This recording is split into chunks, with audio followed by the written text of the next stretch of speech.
لقد كان لكم في رسول الله أسوة حسنة لمن كان يرجو الله واليوم الآخر وذكر الله كثيرا জোরে বলুন আল্লাহু আকবার।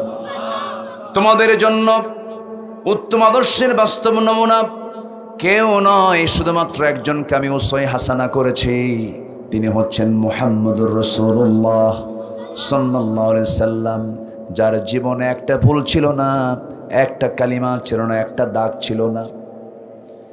এই যে ছোট্ট ছোট্ট শিশুরা বসে আছে, এই ছোট্ট শিশুর পাশে যখন রাসূল বসে যেতেন, যখন ওই শিশুগুলোর যখন রাসূলকে দেখতে পেত, তাদের আকর্ষণীয় খেলা ছেড়ে দিয়ে তারা নবীর সঙ্গে খেলায় ব্যস্ত হয়ে পড়ত। নবী যখন স্ত্রীর মাঝে যেতেন, স্ত্রীরা রাসূলকে খুব মহব্বত করতেন, রাসূল তাদেরকে খুব মহব্বত করতেন, স্বামী হয়ে যেতেন, তাদের আদর্শ স্বামী হয়ে যেতেন।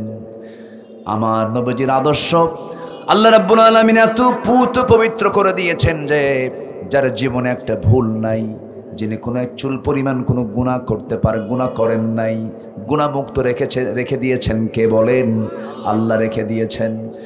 সম্পূর্ণ মাসুম ছিলেন, যার জীবনে একটা মিথ্যা কথা ছিল না, অযাচিত কোনো কথা তার মুখ থেকে বের হয় নাই, কোনো দিন একটা মিথ্যা কথা বের হয় নাই, অপ্রাসঙ্গিক কথা বের হয় নাই, অপ্রয়োজনীয় কথা বের হয় নাই। এমনকি আমার নবীজি কৌতুক করে একটা মিথ্যা কথাও কোনো দিন বলেন নাই। আমার নবীজির জীবন একটা রেকর্ড, এই রেকর্ড পৃথিবীর কোনো মানুষ ভাঙতে পারবে না। যদি প্রশ্ন করা হয় আদম থেকে শুরু করে নিয়ে আজ পর্যন্ত কোন ব্যক্তির জীবনে একটা মিথ্যা কথা নাই, মুখ থেকে বের হবে, তার কার নাম বলেন? মুহাম্মদ সাল্লাল্লাহু আলাইহি ওয়াসাল্লামের নাম। কি চরিত্র ছিল! বাচ্চাদের সঙ্গে যখন খেলতেন, বাচ্চারা সব কিছু ভুলে যেত, নবীর সঙ্গে খেলায় ব্যস্ত হয়ে পড়ত। নবীজি বাচ্চাদের আদর করতেন এবং রাসূল নিজে ঘোষণা দিয়েছেন, মাল্লাম ইয়ারহাম সাগীরানা, যে ছোট ছোট বাচ্চাদেরকে স্নেহ করবে না, বড়দেরকে সম্মান করবে না, সে আমার উম্মতি না।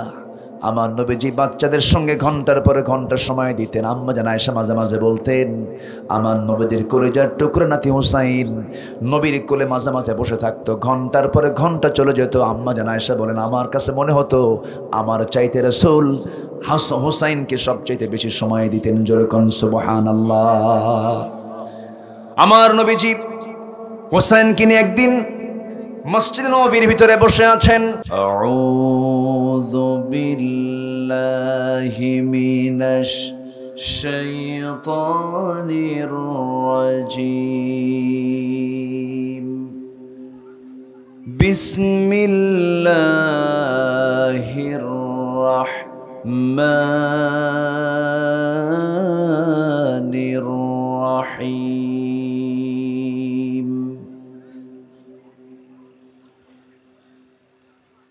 لقد كان لكم في رسول الله أسوة حسنة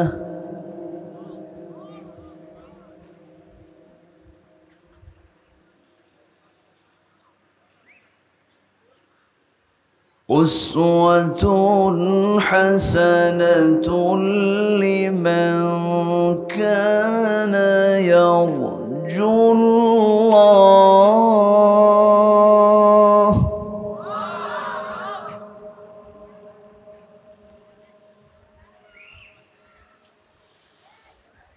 لمن كان يرجو الله واليوم الآخر وذكر الله كثيرا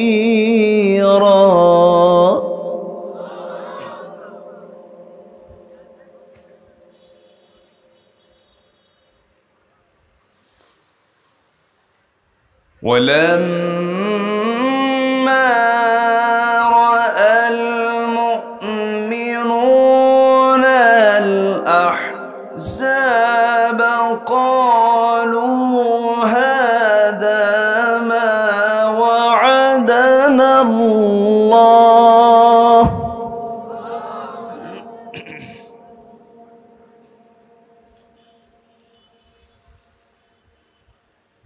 ما وعدنا الله ورسوله وصدق الله ورسوله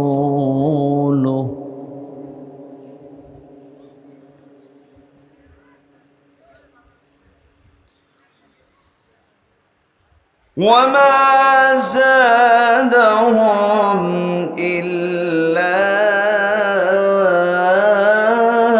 إيمانا وتسليما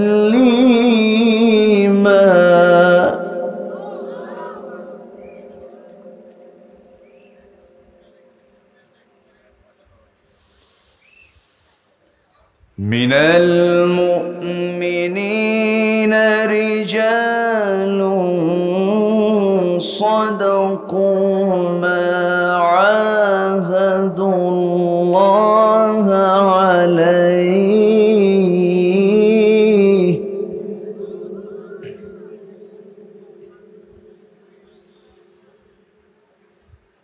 فمنهم من قضى نحبه ومنهم من ينتظر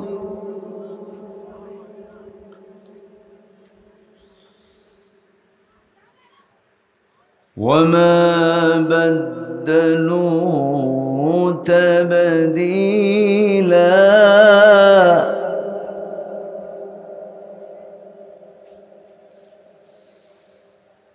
الله أكبر بسم الله الرحمن الرحيم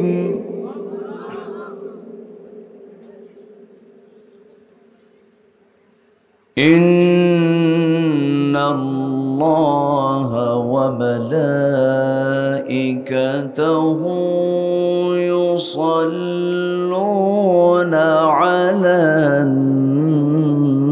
النبي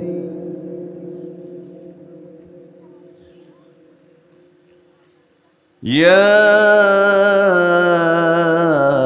أيها الذين آمنوا صلوا عليه وسلموا تسليما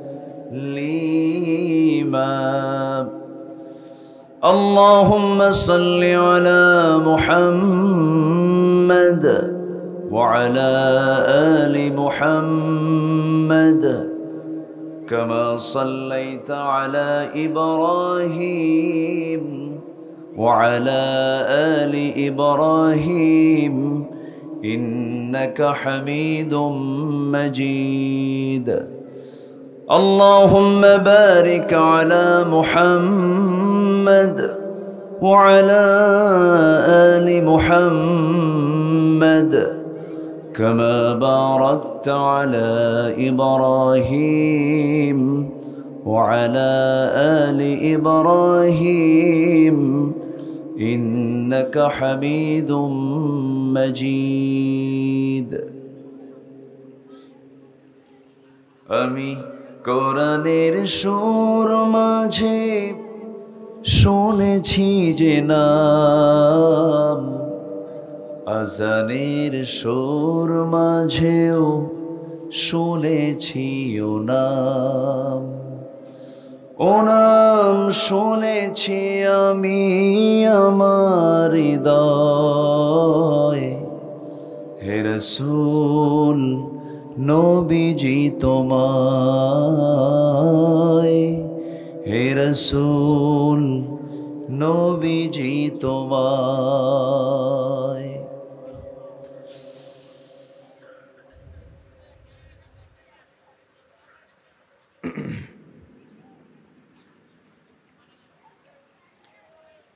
রাজশাহী অঞ্চলের সীমান্তবর্তী জেলা চাঁপাইনবাবগঞ্জের গোমস্তাপুর উপজেলার চৌডালা জহুর আহমদ মিয়া কলেজ মাঠে অনুষ্ঠিত দুদিনব্যাপী তাফসীরুল কোরআন মাহফিল 2024 মহতী সমাপনী দিবসের এই বরকতময় মাহফিলের সম্মানিত সভাপতি, ইসলামী আন্দোলনের বলিষ্ঠ কণ্ঠস্বর, আজকের প্রোগ্রামের সম্মানিত প্রধান অতিথি জনাব মাওলানা আবু যার গফারি হাফিজাহুল্লাহ,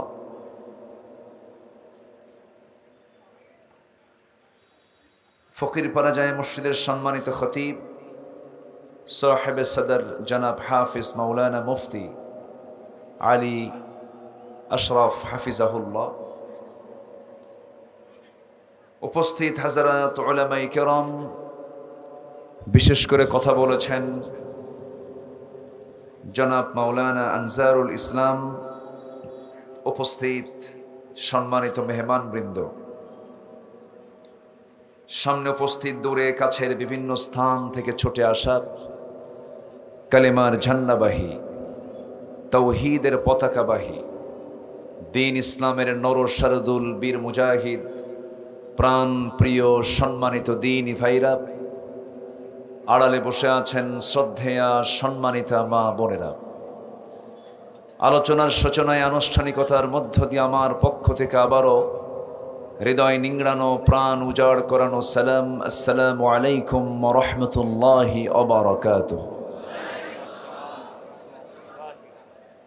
সালামের জবাব একটু ক্লান্ত ক্লান্ত মনে হচ্ছে, ঘাম তো শরীর থেকে লবণ চলে গেলে ক্লান্তি চলে আসে। আসসালামু আলাইকুম ওয়া রাহমাতুল্লাহ। এই ফ্যানটা বন্ধ করতে পারো, বন্ধ করতে পারো, উদ্ভট আওয়াজ। সবাই কেমন আছেন? আমারে উল্টা প্রশ্ন করলেন, এ তো মুহাব্বতের লক্ষণ। আল্লাহ তাআলা আমাকে আপনার মতোই আপনার কাতারেই রেখেছেন। বলি আলহামদুলিল্লাহ। হাজারো কাজের ফিরে ব্যস্ত সময় পাড়ি দিয়ে সারাটা দিন ঘর্মাক্ত দেহ নিয়ে স্ব কাজের ব্যস্ততা পাড়ি দিয়ে যখন একটু স্বস্তি দেবার জন্য, স্বস্তি নেবার জন্য নিজের আরামের নিড়ে গিয়ে ক্লান্তি দূর করার জন্য যখন বিছানার দিকে চলে যাবার সময় হয়েছে, ঠিক সেই সময় বসে আছেন কোরআনের টানে জান্নাতের বাগানে।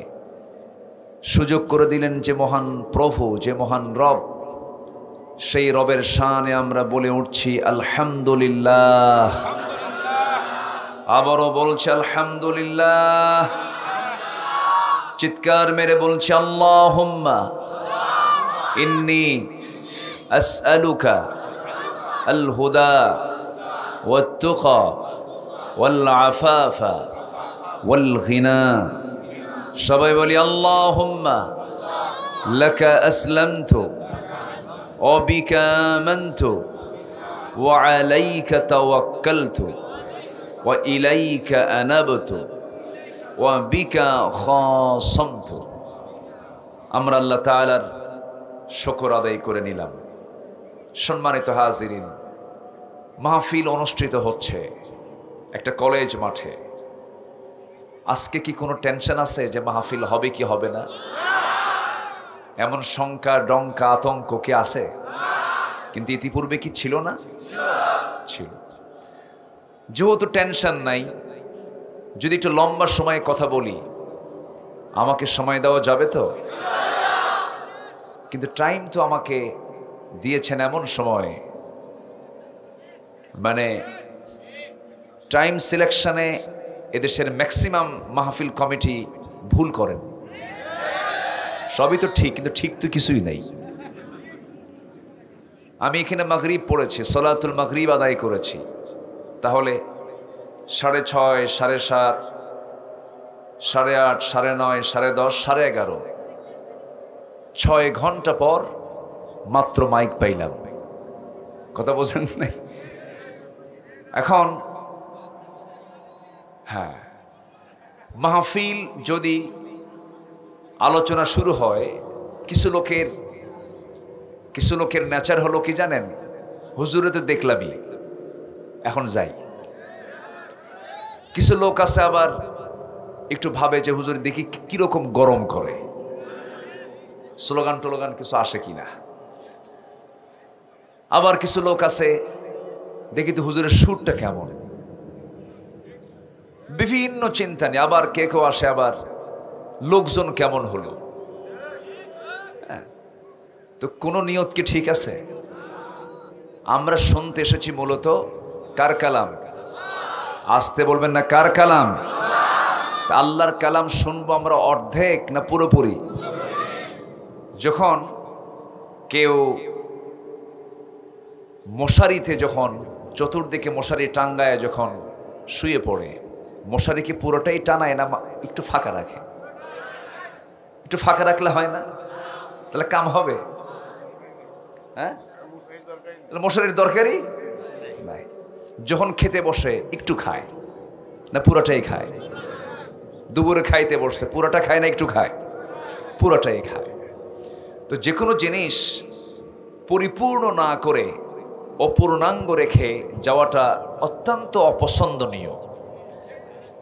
আমার দেশে ম্যাক্সিমাম মাহফিলগুলোতে মোনাজাত এর আগেই কিছু লোক যাওয়ার চিন্তায় ব্যাকুল হয়ে পড়েন, কিন্তু মাহফিলের শুরু হচ্ছে নাহমাদুহু দিয়ে, এবং সর্বশেষ কাজ হলো কি করা? বলেন বলেন বলেন, কি করা? দোয়া করা। সবাই কি দোয়ায় শামিল হব না ইনশাআল্লাহ? জোরে বলি ইনশাআল্লাহ। একটা লোক উঠবেন না, প্রত্যেকেই এক একজন স্বেচ্ছাসেবক, দায়িত্বশীল। যদি কেউ উঠতে নেয় ধরে ফেলবেন। রাগ করলেন নাকি আপনারা? এই কথাগুলো আমার বলা লাগতো না, 11:30টার জন্য আমার বলা লাগলো। কেউ উঠবেন না, শুধু মাথায় রাখবেন একটা আমল নামার কি দাম, একটা সওয়াবের কি দাম। সেদিন যেদিন কেউ কারো উপকারে আসবে না, কিয়ামতের দিন বোঝা যাবে যে একটা আমলের কি মূল্য। যতক্ষণ বসে থাকবো শুধু মাথায় রাখবেন যে আমার আমল নামায় সওয়াব যোগ হচ্ছে, ফেরেশতারা আমার আপনার জন্য দোয়া করতেছে। এই কথা মনে থাকলেই তো আর ওয়াজও শোনা লাগবে না, কি ঠিক কিনা বলেন? বসে থাকবেন, কেউ উঠবো না। আমরা কোরআনের মাহফিলে এসে আমরা আদর্শ শ্রোতার পরিচয় দেব। জোরে বলি ইনশাআল্লাহ। আমার বুকটা ভরে গেছে। হাফেজদের মাথায় দস্তরবন্দি দেওয়া হলো। কোরআন কেউ মুখস্থ করতে পারে না, কোরআনটাকে সিনার মধ্যে জমা করে দেন তিনি কে? আসতে বলবেন না, তিনি কে? লা তুহাররিক বিহি লিসানাকা লিতাআজালা বিহি ইন্না আলাইনা জামআহু ওয়া কুরআনাহ। হে রাসূল, অস্থির চিত্ততা নিয়ে আপনি কোরআন বারবার আওড়াবেন না। আমি নিজে আল্লাহ তাআলা আপনার সিনার মধ্যে কোরআনকে জমা করে দেব। তাহলে হাফেজরা মুখস্থ করেন, আল্লাহ জমা করে দেয়। বলেন, হাফেজদের সিনার মধ্যে জমা করে দেন তিনি কে? তাহলে হাফেজ যারা, তারা কি নির্বাচিত নয়? কার নির্বাচিত? বলেন, কার নির্বাচিত? হাফেজের মাথায় দস্তরবন্দি দেওয়া হলো। নানা, দাদা, আর কে? বাবা, কাউরে বাদ দেয় নাই। আর বাচ্চাটারও কপাল ভালো, নানাও আছে, দাদাও আছে, বাপও আছে। তখন মনে মনে চিন্তা করো, আল্লাহ আমার তো নানা নাই, দাদাও নাই, বাপটা কোনো মতো আছে, তাও অসুস্থ। সম্মানিত ভাইয়েরা, অনেক কথা আছে, আস্তে আস্তে করে বলবো আমি। মাহফিলটা মাদ্রাসার, কে কি দান করেছেন জানি না। এদেশের মাদ্রাসাগুলো আমার আপনার গাছের লাউ বেচার, কদু বেচার টাকা দিয়ে চলে। বলি আলহামদুলিল্লাহ। আর বিগত 16টি বছর সেই মাহফিলের জোর কইরা প্রধান অতিথি হয়েছে ওই সমস্ত স্বৈরাচারগুলো, ঠিক কিনা? কমিটির মূল দায়িত্ব তারা জোর করে আদায় করে নিয়েছে। আজকে সেই পরিবেশ আর নাই। ওরা অনেক অভিযোগ দিয়েছিল আলেমদের বিরুদ্ধে, মাদ্রাসাকে বলেছিল জঙ্গির প্রজনন কেন্দ্র, আলেমদেরকে গালি দিত মৌলবাদী বলে, জঙ্গিবাদী বলে, অনেক কিছুই বলেছে। তাদের নাটক শেষ। তাদের নাটক কি শেষ। নতুন বাংলাদেশ আমরা গড়ব কোরআন দিয়ে, জোরে বলি ইনশাআল্লাহ। 4.5 লক্ষ হাফেজ আমার দেশে। কত? কি সমস্যা ওখানে? ওখানে আওয়াজ কেন? কথা বলা যাবে না, কথা বলা, যে যেখানে আছে থাকুক না,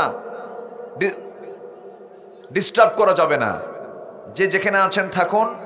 শুধু ভাববেন যে আপনার এই বৈঠকে যদি কোনো ফেরেশতার কাছে আপনার যদি শিষ্টাচার বহির্ভূত কোনো আচরণ যদি ফেরেশতার কাছে দৃষ্টিগোচর হয়, শৃঙ্খলা ভঙ্গের মামলা কিন্তু ফেরেশতা দেবে আপনার বিরুদ্ধে। এটা কিন্তু মারাত্মক ব্যাপার। কিন্তু ফেরেশতা যদি মামলা দেয়, জামিন হবে? জামিন হবে না। সবাই নিজ নিজ দায়িত্ব আমরা পালন করব, কেউ কারো অসুবিধা করে কোনো কাজ করব না, জোরে বলি ইনশাআল্লাহ। সম্মানিত ভাইয়েরা, আমাকে অত্র প্রতিষ্ঠানের মুহতামিম তিনি বলেছেন, হুজুর আপনার মুখ থেকে যদি শুধু 2টা মিনিট একটা ওয়ার্ড, আপনি একটা বাক্য যদি আপনি বের করেন, কেউ রাগ করবে না। বললাম কি কথা? শুধু বলবেন জন প্রতি যেন 100 টাকা করে মাদ্রাসায় দিয়া যায়। দেখছেন কি চালাক। কই মোহাম্মদ সাহেব কই গেল?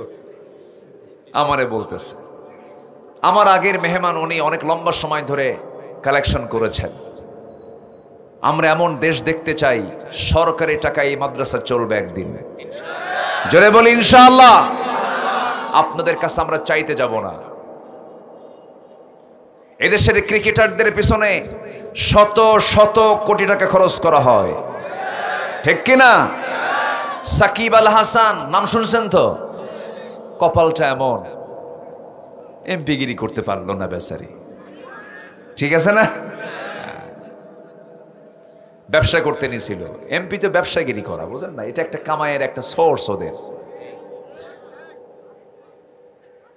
ইসলাম যে ক্ষমতা চায় তাকে ক্ষমতা দেয় না, যে নেতৃত্ব চায় তাকে নেতৃত্ব তার হাতে তুলে দেয় না। ইসলাম যে নেতৃত্ব চায় না তার হাতে নেতৃত্ব তুলে দেয়। কথা ক্লিয়ার? আজকে এক ক্রিকেটারের মূল্য কত? হাজার হাজার কোটি টাকা তাদের পেছনে খরচ করা হয়। আর এই হিফজ মাদ্রাসার ছাত্রগুলো আদা সিদ্ধ ডাল, আদা সিদ্ধ তরকারি খায়, তাও তৃপ্তির ঢেকুর তাদের মুখ থেকে বের হয়, মুখ থেকে বের হয় আলহামদুলিল্লাহ। তো ওই সমস্ত অনাথ গরিব কিছু ছাত্র ছাত্রীর জন্য যদি 100 টাকা করে দেওয়া হয়, কষ্ট হবে? দেখেন আওয়াজ কিন্তু কমে গেছে অলরেডি। কষ্ট হবে? সবাই কি দিতে রাজি আছেন? কি পাঠাইছিলেন কি কিছু কাউকে এর আগে? পাঠাইছিলেন? পাঠানো হয়েছে? তাহলে তো আবার কেমন কি করি কন্ত? আমি কি একটু পরের দিকে যাই? তাহলে একটু পরে বলি এটা, না কি করব বলেন? তাহলে একটু চাদর দিয়ে দেই, যান না একটু তাড়াতাড়ি যান, 2-3 মিনিট। একটু বিরক্ত করছি ভাই আপনাদের, কোরআনের স্বার্থে, মাদ্রাসার জন্য। কই কোথায়? নামেন নামেন, নেমে নেমে পড়েন ছাত্ররা। 2 থেকে 3 মিনিট আমি টাইম দেব, 2 থেকে 3 মিনিট। যে যা পারি, 100-র বেশি 200 দিলে কিন্তু জায়েজ হবে না। ও যে মুহতামিম বলে দিছে আমারে, কথা বলছেন নাকি? কিন্তু 100 টাকার 100-র নিচে দিলেও কিন্তু জায়েজ হবে না, তাহলে তো পাওয়াই যাবে না। অতএব না, ইয়াসসিরু ওয়ালা তুআসসিরু, বাশশিরু ওয়ালা তুনাফিরু। কঠিন করো না, সহজ করো। যে যা পারি, মিনিমাম একটা কন্ডিশন জনপ্রতি যেন গড়ে এই ফিগারটা আসে। যে যা পারি আমরা দেব, জোরে বলি ইনশাআল্লাহ। তো আমরা চুপ না থেকে একটু আল্লাহর নামটা নেই, আল্লাহর জিকিরটা করি 2 মিনিটে। যে যা পারি আমরা দেব। সুবহানাল্লাহ, আলহামদুলিল্লাহ, আরো জোরে লা ইলাহা। লোক কোথায়? চরম ব্যর্থতা আপনাদের।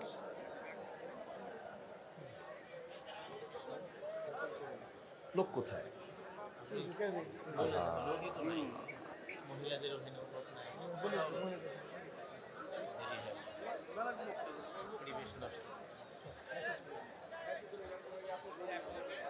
একশো জন লোক থাকা লাগতো, 100 জন কোথায় লোক?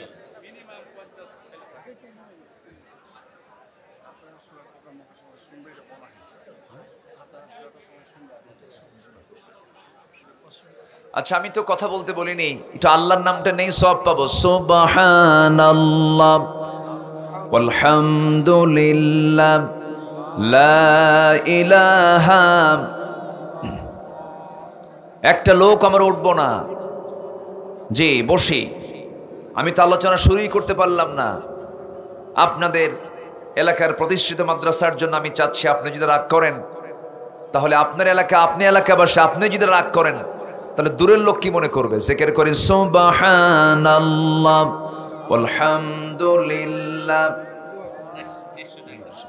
ঘুম নাই, ঘুম নাই, চোখে ঘুম নাই, ঘুম নাই, ঘুম নাই, দেখছেন? সব নিশি কুটুম, এখন বাচ্চারা ঘুমায় না। আমার ছোট্ট একটা মেয়ে আছে, এই নতুন অতিথি, 1.5 বছর বয়স, ও রাত 3টায় ঘুমায়। মানে এখন বাচ্চাগুলো ডিজিটাল হয়ে গেছে, বুঝলেন, খুব আধুনিক হয়ে গেছে তারা। কিন্তু না, ঘুমাতে হবে, ঘুমাতে হবে। এশার নামাজ পড়ার পরেই ঘুমাতে গিয়েছেন মুহাম্মদ সাল্লাল্লাহু আলাইহি ওয়াসাল্লাম। এটা সুন্নাহ, এটা আমরা এই পদ্ধতি আমরা অবলম্বন করবো। আগের মুরব্বীরা আগে ঘুমাতেন বলে তাদের রোগ শোক কম ছিল। তো চাদরগুলো সবার কাছে মনে হয়ে গেছে, যে যা পারি আমরা দেবো ইনশাআল্লাহ। আল্লাহ তুমি সবাইকে দেওয়ার তৌফিক দাও, জোরে বলি আল্লাহুম্মা আমিন। ছন্দপতন হলো, আসুন আমরা এখন মূল আলোচনার দিকে চলে যাচ্ছি। আমাদের মেহমান কি চলে গেছেন? চলে গেলেন, উনিও চলে গেলেন, বাম থেকে উনিও চলে গেলেন। তা আমি আর থেকে কি করি? বসেন, সবাই বসেন। আসুন আমরা আলোচনার দিকে যাচ্ছি। কোরআন নাজিল করেছেন কে? একটু জোরে বলেন, কোরআন নাজিল করেছেন কে? গতকাল নাজিল হয়েছে না 1,500 বছর আগে নাজিল হয়েছে? 1,500 বছর আগে নাজিল হয়েছে। 1,500 বছর আগের নাজিল হওয়া কিতাব আজও পৃথিবীতে অচল না সচল? বলেন, অচল না সচল? ব্যর্থ না সফল? সফল। 1,500 বছর আগের অনেক কিছু হেরে গেছে, কিন্তু কোরআন হারাবে না, ফুরাবে না। এটা জ্বালিয়ে দিয়ে ভস্ম করা যাবে না। কোরআন নাজিল করেছেন যিনি, হেফাজতের দায়িত্ব তিনি নিজে নিয়েছেন। জোরে বলি সুবহানাল্লাহ। কোরআন নিজেই নিজের পরিচয় দিয়েছে বহু জায়গায়। আল্লাহ রাব্বুল আলামিন বলেন, ইন্না হাযাল কুরআনা ইয়াহদি লিল্লাতী হিয়া আকওয়াম ওয়া ইউবাশশিরুল মুমিনিনা আল্লাযীনা ইয়া'মালুনাস সালিহাত আন্না লাহুম আজরান কাবীরা। জোরে বলুন আল্লাহু আকবার। কোরআন নিজেই তার পরিচয় দিয়ে দিল। কার উপর নাজিল হয়েছে তাও বলে দিচ্ছে, আলহামদুলিল্লাহিল্লাযী আনজালা আলা আবদিহিল কিতাব ওয়া লাম ইয়াজআল লাহু ইওয়াজা। জোরে বলুন আল্লাহু আকবার। সংরক্ষিত কোথায় ছিল? বাল হুয়া কুরআনুম মাজিদ ফি লাওহিম মাহফুজ। তাও বলে দিল। কখন নাজিল হয়েছে, কোন সময় নাজিল হয়েছে বলো, টাইমটা কখন, দিনে না রাত্রে? আল্লাহ রাব্বুল আলামিন বলেন, হামিম ওয়াল কিতাবিল মুবিন ইন্না আনজালনাহু ফি লাইলাতিন মুবারাকাতিন ইন্না কুন্না মুনজিরিন। জোরে বলুন আল্লাহু আকবার। কোন রাত্রে নাজিল হয়েছে?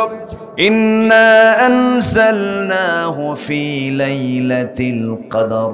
কোন মাসে নাজিল হয়েছে? শাহরু রমাদান আল্লাযী উনজিলা ফীহিল কুরআন হুদাল লিন-নাসি ওয়া বায়িনাতিম মিনাল হুদা ওয়াল ফুরকান। জোরে বলুন আল্লাহু আকবার। আমার বন্ধুগণ, ভাষাটা কি কোরআনের? তাও কোরআন বলে দিচ্ছে, তানজিলুম মিনার রহমানির রহিম কিতাবুন ফুসসিলাত আয়াতুহু কুরআনান আরাবিয়্যান লিকাওমিন ইয়ালামুন। জোরে বলুন আল্লাহু আকবার। কোরআন নাজিল হয়েছে কোন ভাষায়? জোরে বলেন। বামে লেখে না ডানে লেখে? বামে পড়ে না ডানে পড়ে? আর আমরা বাংলা লিখি ডানে না বামে? বামে। এই জন্য তফাৎ হয়ে যায়।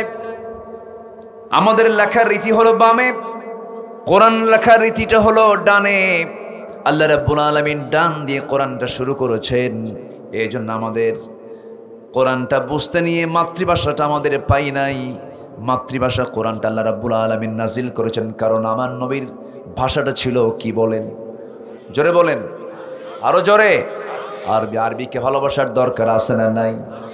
আমাদের বাংলার দাম বেশি না আরবির দাম বেশি? বলেন বলেন বলেন।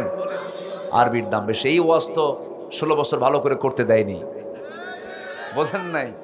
কেই তো হুজুর তো মৌলবাদী, বাংলার চেয়ে আরবির দাম বেশি বলে ফেললো। অবশ্যই বেশি। রাসূল বলেছেন, আমার ভাষা আরবি, কোরআনের ভাষা আরবি, কবরের ভাষা আরবি, হাসরের ভাষা আরবি, জান্নাতের ভাষাও আরবি।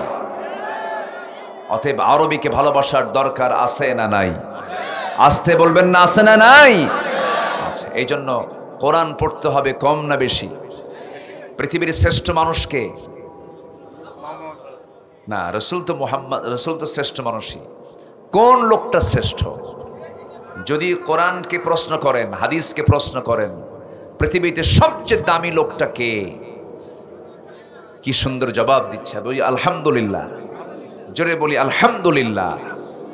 খুব দামি কথা। যে নিজে কোরআন শেখে এবং অপরকে শেখায় কোন ভাষায়? বলেন কোন ভাষায়? আরবি ভাষায়। সম্মানিত ভাইয়েরা, আরবি না শিখলে নামাজ হবে না। আরবি না শিখলে কবরের 3টি প্রশ্নের জবাব দেওয়া যাবে না। আরবি না শিখলে জান্নাতে যাওয়ার সুযোগও পাবেন না। ঠিক কি না? এর মানে আমি বলছি না যে বাংলার দাম নাই। বাংলা ভাষার মালিককে আসতে কয়। আরো জোরে বলেন, আরো জোরে বলেন, আরো জোরে বলেন। কিন্তু বাংলায় কোরআন নাজিল হলে পরে, বাংলায় যদি কোরআন নাজিল হতো, কোরআনের এইরকম মজা আমরা পেতাম না। লিকাওমিন ইয়ালামুন, মানে মানুষ যেন সহজেই কোরআনটাকে বুঝতে পারে। এই জন্য আমি কোরআনটাকে আরবিতে নাজিল করেছি। ইন্না আনজালনাহু কুরআনান আরাবিয়্যান লাআল্লাকুম তাআকিলুন। সূরা ইউসুফ আল্লাহ তাআলা এটা স্পষ্ট করে দিয়েছেন। তাহলে কোরআন বাংলায় নাজিল হলে এরকম করে বোঝা যেত না যেমন করে কোরআন আরবিতে নাজিল হয়েছে বলে। তাহলে কোরআন আমরা বুঝতে চাইলে আমরা বুঝবো, কোরআনকে বুঝবো কোরআনের ভাষা দিয়ে। জোরে বলি ইনশাআল্লাহ। এর জন্য মাদ্রাসায় পড়ার দরকার আছে না নাই? আসতে বলবেন না, আছে না নাই? তবে ডাক্তার হওয়ার দরকার নাই, আসতে বলে। ইঞ্জিনিয়ার হওয়ার দরকার নাই, আইনজীবী হওয়ার দরকার নাই, প্রশাসক হওয়ার দরকার নাই, ডিসি, এসপি, মেজর, কর্নেল হওয়ার দরকার নাই। ইসলাম কোন শিক্ষাকে বাধা দেয়নি। কিন্তু দুঃখজনক হলো সত্য, আমরা এসপি পেয়েছি কিন্তু এসপি কে কোরআনওয়ালা পাইনি। আমরা ডিসি কে পেয়েছি, ডিসি কে কোরআনওয়ালা পাইনি। আমরা মন্ত্রী পেয়েছিলাম, মন্ত্রীকে আমরা আল্লাহওয়ালা পাইনি, কোরআনওয়ালা পাইনি। কারণ তারা যেই এলএম দিয়া ডিসি হয়েছেন, এসপি হয়েছেন, জজ হয়েছেন, ব্যারিস্টার হয়েছেন, মেজর হয়েছেন, তারা কোরআনের শিক্ষায় শিক্ষিত হয়ে তারা ওই পদে যান নাই। কিন্তু পৃথিবীতে যত শিক্ষা আছে, সকল শিক্ষা যেটা কল্যাণের জন্য কল্যাণময়, যেটা কল্যাণের পথ দেখায়, সব শিক্ষাই ইসলামী শিক্ষা। কিন্তু সব শিক্ষার মাঝে কম্পালসারি করতে হবে একটা সিলেবাস, একটা বই আল্লাহর পক্ষ থেকে। সেটা কোন সিলেবাস? আরো জোরে বলেন, আরো জোরে বলেন। কোরআন। এই কোরআনকে নিভিয়ে দেবার জন্য বহু চেষ্টা করেছে একটা অপশক্তি। কোরআনের যারা জ্ঞানে জ্ঞানবান, এই বিগত 16 বছর তাদের উপরে, সে আলেমদের উপরে জুলুম নির্যাতন কম ছিল না বেশি ছিল? কম ছিল না বেশি ছিল? বেশি ছিল। এদেশের কোরআনের তাফসীর মাহফিল বলতে বোঝায় এই মাহফিলের সংস্কার যিনি সাধন করেছেন, মন্ত্রমুগ্ধের মতো লক্ষ লক্ষ লক্ষ লক্ষ জনতা এট এ টাইম মাহফিল উপস্থিত হয়ে যার বক্তৃতা শুনেছেন, সেই মহান ব্যক্তিত্বকে জনবিচ্ছিন্ন করার জন্য দীর্ঘ 13টি বছর তাকে অন্ধকার প্রকোষ্ঠে জুলুম করে নির্যাতন করে রাখা হয়েছিল, ঠিক কিনা? যারা করেছে তারা কি সমাজে চেয়েছিল কোরআন জারি হোক, কোরআন প্রতিষ্ঠিত হোক? চাইনি বলেই তাদের এই লক্ষণ আমরা দেখতে পেয়েছি। শুধু এক সাইডই নয়, হাজারো আলেম ওলামা জেলখানায় পৌঁছেছিল।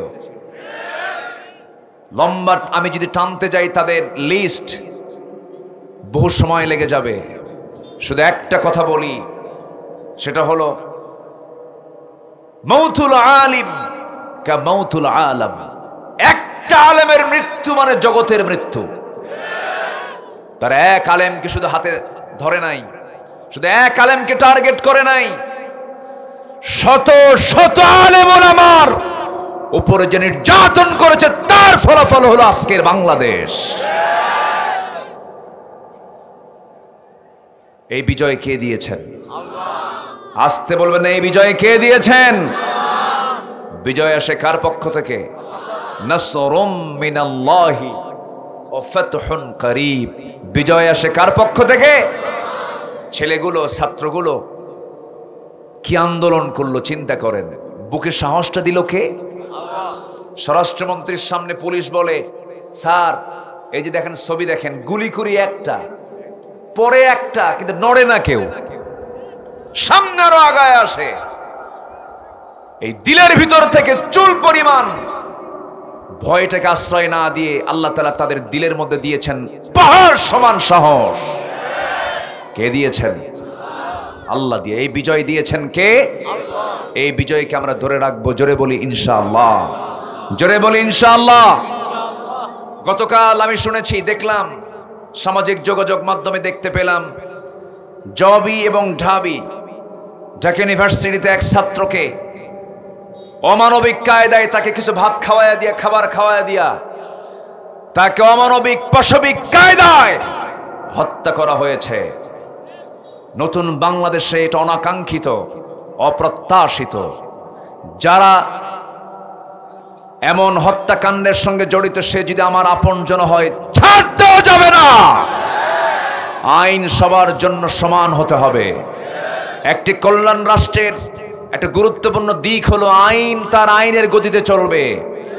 ব্যক্তিকে নির্দিষ্ট করে আইনের রায় হবে না, বিচার হবে আইনকে সামনে রেখে, ঠিক কিনা?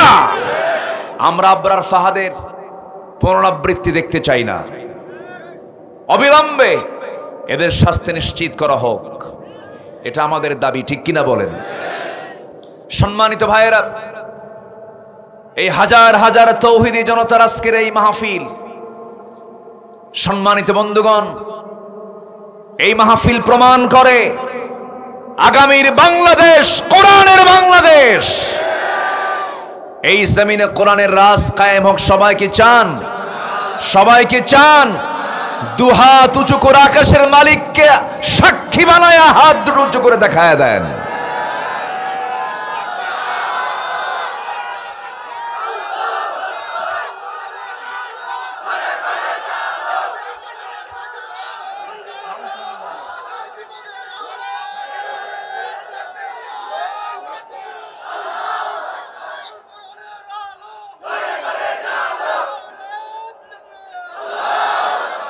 আল্লাহ কবুল করুন। জোরে বলে আমিন, আরো জোরে আমিন।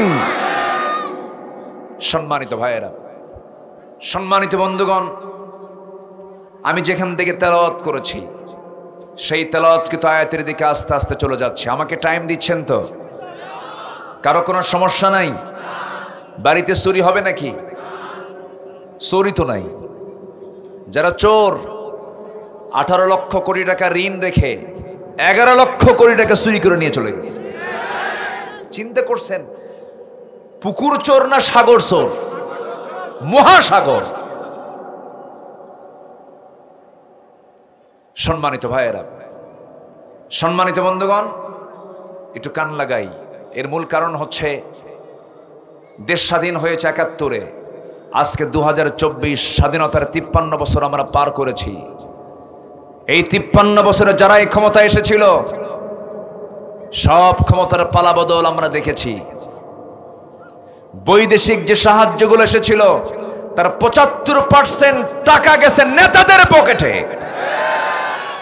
আমরা ওই সমস্ত চোরদেরকে আর নেতার আসনে দেখতে চাই না, ঠিক কিনা বলেন? আমরা দেখতে চাই সেই নেতাকে যে নেতার চেহারার দিকে তাকালে আমার রসুলের কথা মনে হয়ে যায়। রাগ করতেছেন নাকি আপনারা? ইমাম কি নেতা হতে পারে না? ইমাম কি নেতা হতে পারে না? সম্মানিত ভাইয়েরা, আমাদের সমাজে এক শ্রেণীর মুসলমান, নামধারী কিছু মুসলমান আছে যারা আল্লাহকে মানতে চায় শুধু আসমানে, জমিনে তাদের রব হচ্ছে মানুষ, ঠিক কিনা? আইন কয় প্রকার? একটা কার আইন, আরেকটা কার আইন? মানুষের আইন। তাহলে মানুষ যদি আইন বানায়, যে মানুষটা আইন বানালো সে রব, সে কি? সে এক রব। তাহলে আইন মূলত কার হবে? আল্লাহ। যারা আল্লাহকে আসমানে মানে, জমিনে মানুষের তৈরি করা আইনকে মানে, তাদের রব কয়জন? তাদের রব কয়জন? ঈমান আছে না গেছে? অতএব আমাদের রব কয়জন? আমরা আইন মানবো কার? দুইটা না একটা? সে আইন হবে কার আইন? আল্লাহর আইন। ক্লিয়ার কথা? কথা কি ক্লিয়ার? নামাজ পড়লে লাভ হবে? যারা দুই আইনকে মানবে, যারা দুই রবকে মানবে, নামাজ পড়লে লাভ হবে, হজ করে লাভ হবে, যাকাত দিয়ে লাভ হবে, দান সদকা করে লাভ হবে। এত বড় দাড়ি বানায় আবার কাটে, আছে কি না? কয় নাম্বার ধনী? 1 নাম্বার ধনী, 1 নাম্বার চোর, ঠিক কিনা? লজ্জায় মাথা নিচে হয়ে যায়, লজ্জায় মাথা নিচে হয়ে যায়। 1 নাম্বার ধনী, 1 নাম্বার চোর। রাগ করতেছেন? পাসপোর্ট নাই, কই যাবে? উঠছে নৌকায়। উঠছে কোথায়? সারা রাত ঘুরছে, কুল কিনারা খুঁজে পায় না। ধরা পড়ছে, সে পরে পড়ছে ধরা।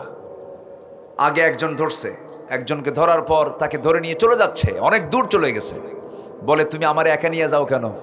ওই যে দরবেশ বসে আছে। কথা বলে, দরবেশ কই? মুখে তো দাড়ি নাই, দাড়ি কাটছে, চুল কালো বানাইছে। আমার কথা কি বোঝা যায়? যায় বোঝা? আমার কথা বোঝা যায়? তাহলে যারা দাড়ি কাটে আবার দাড়ি রাখে, তারাই তো ধর্মের ব্যবসায়ী। আমরা কাটার জন্য রাখি নাই, নবীজির মুহাব্বতের জন্য রেখে দিয়েছি। আবার পালানোর জন্য বোরকাও পরে। তারা পালানোর জন্য বোরকা, দাড়ি কাটে, আবার এহরামের কাপড়ও পরে, ঠিক কিনা? তাহলে এহরামের কাপড়কে, দাড়িকে, বোরকাকে এরা পুঁজি বানিয়ে তারাই ধর্মের নামের ব্যবসা করতেছে, ঠিক কিনা বলেন? সম্মানিত ভাইয়েরা, আবার আরেকজন দাঁড়িয়ে রাখলো কানাইঘাটে। সিলেটবাসীকে ধন্যবাদ জানাই, বিসি শুদ্ধ আউট করছে। জানেন না আপনারা? বিসি নাই। কি কথা বোঝা যায়? কি ধমকি, কি টকশো দেখি, মারামারি, মেজাজ কি? সে নিজে বলে, আমি নিজেকে গর্বিত মনে করি আমি সাইদির বিরুদ্ধে ফাঁসির রায় দিয়েছি। অহংকার টেকসই হয় না। কলার পাতার উপরে শুয়েছিল, মুখে দাড়ি লম্বা, বলা হলো কি ব্যাপার, কে পার হতে চাইছে কিন্তু পার হতে পারলাম না, আমার টাকা ছিনতাই করে নিয়ে চলে গেছে। 60 থেকে 70 লাখ টাকা সে নিয়ে চলে গেছে একসাথে। এরপরে বললো আমি একজনের ঘুষ দিলাম। কি দিলাম মানে ঘুষ মানে টাকা দিয়ে সে পার হয়ে যাবে, সীমান্ত বর্ডার পার হবে। পার তো করেই দিল না, শেষ পর্যন্ত আমার সকল কিছু ছিনতাই করে নিয়ে চলে গেছে। সম্মানিত ভাইয়েরা, সম্মানিত বন্ধুগণ, উদাহরণ দেবার জন্য জালিমদের আর ফেরাউনের কাছে যাওয়া লাগে না, আমার দেশেই ফেরাউন কিছু তৈরি হয়ে গেছে, ঠিক কিনা? 5 আগস্টে নিজের চোখে দেখা তাজা প্রাণ যুবক যারা দেশকে গড়ত, মুগ্ধকে তারা মেরেছে, আবু সাইদকে তারা মেরেছে। আবু সাইদ মুগ্ধদের রক্তকে আমরা বৃথা যেতে দেব না। কোন সন্ত্রাসীদের স্থান আমরা বাংলার জমিনে রাখবো না। এটা সন্ত্রাস মুক্ত, চাঁদাবাজ মুক্ত, জুলুম মুক্ত একটি দেশ, কল্যাণ রাষ্ট্র আমরা দেখতে চাই। জোরে বলে ইনশাআল্লাহ। এর জন্য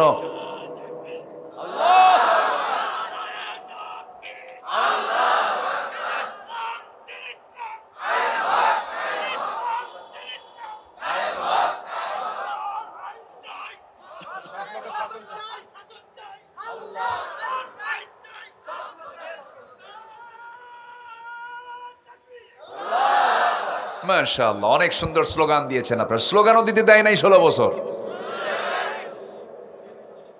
এক মাহফিলে স্লোগান দিচ্ছে জনগণ, আমি তো বলিও নাই, স্লোগান দিচ্ছে। এক নেতা এসে বলে আমারে, হুজুর স্লোগান বন্ধ করেন নচেত মাহফিল বন্ধ। তো বললাম আপনি কি নামাজ পড়েন? হ্যাঁ পড়ি। নামাজে কি স্লোগান আছে? কে আছে? আল্লাহু আকবার, রুকুতে আল্লাহু আকবার, সেজদায় আল্লাহু আকবার। হ্যাঁ আছে। আজানে কি স্লোগান আছে? হ্যাঁ আছে। কি? আল্লাহু আকবার। তাহলে আজান শুরু আল্লাহু আকবার, নামাজ শুরু আল্লাহু আকবার, জানাজাও শুরু। তো বললাম যে আপনি যদি আজকে মাহফিল স্লোগান বন্ধ করতে চান, আপনার জানাজা বন্ধ করা দরকার। জানাজায় স্লোগান আছে না নাই? স্লোগান ছাড়া যাবেন কই আপনি? সম্মানিত ভাইয়েরা, 560টা মসজিদ হয়েছে বাংলাদেশে, মডেল মসজিদ, ঠিক কিনা? এই মসজিদ নির্মাণ করার পিছনে সবচেয়ে বড় অবদান হলো সৌদি অনুদান দিয়েছে 8,000 কোটি টাকা। এটা প্রকাশ পায়নি। যে নেতাই মঞ্চে আসে আর খালি প্রথমেই বলে 560টা মসজিদ বানিয়েছে আমরা, কি আছে না? এরকম আছে না? অথচ সেই টাকাগুলো অনুদান এসেছে সৌদি আরব থেকে। এরকম করে বহু, একটা দুইটা নয়, বহু ইস্যু আছে। শাহবাগ গণজাগরণ মঞ্চ তৈরি করেছিল, ওই সময়ে কিছু সুবিধাবাদী আলেম নামের কলঙ্ক সেই জায়গায় গিয়ে শেল্টার নিয়েছিল। আজকে তাদেরও অবশ্যই তাদের ব্যাপারেও সচেতন হওয়া দরকার। আমি আমার ভাষায় বলবো না, অধিকাংশ আলেম ওলামা দেশে একমত। সেই দিন গণজাগরণ মঞ্চে যে সমস্ত আলেম নামের কলঙ্ক যারা সেখানে গিয়ে একাত্মতা প্রকাশ করেছেন, নিঃসন্দেহে আমরা বলতে পারি তারাই হচ্ছে ওলামায়ে সু, তারাই হচ্ছে মুনাফিক, তারাই হচ্ছে দালাল। জ্ঞান আবু জেহেলের কম ছিল না। আবু জেহেলের জ্ঞান কম ছিল? আবু জেহেলকে বলা হতো আবুল হাকাম। এত জ্ঞানী ছিল যে উটের পায়খানা দেখে বলতে পারতো উটের পায়খানা, উটের পায়খানা দেখে বলতো এটা কোন গোত্রের উট। আবু জেহেল প্রচন্ড ধী অনুভূতি সম্পন্ন একজন মেধাবী মানুষ ছিল আবু জেহেল, কিন্তু ইলম দিয়ে কোনো কাজ হয়নি, কারণ তার মধ্যে ঈমান নাই। কি নাই? আবার কিছু মুনাফিক আমার নবীর পিছনে নামাজ পড়তো, ইক্তেদা করতো, তারা ছিল মুনাফিক। জ্ঞান ছিল, ইলম ছিল, কিন্তু সেই ইলমটা কাজে লাগিয়েছে হলো দ্বীন ধ্বংস করার জন্য। এরকম মুনাফিক মার্কা আলেমও আমার দেশে আছে না নাই? আসতে বলবেন না, আছে না নাই? কিতাব বোঝে ওরা, কিন্তু ইসলাম বোঝে না। ওরা কিতাব বোঝে না, খালি হাদ্দাসানি হাদ্দাসানি শিখলে হবে না। শুধু শত শত হাদিস, হাজার হাজার হাদিসের রেফারেন্স মুখস্থ করলে হবে না। জমিন যার, আইন প্রতিষ্ঠা করতে হবে তার। এই দায়িত্ব পালন করবে না যে সে আলেমের 4 পয়সা মূল্য নয়। রাগ করতেছেন? একটু মন খুলে কথা বলতে হবে তো। এই জন্য সব কথাগুলো বলে দিচ্ছি একটু একটু করে।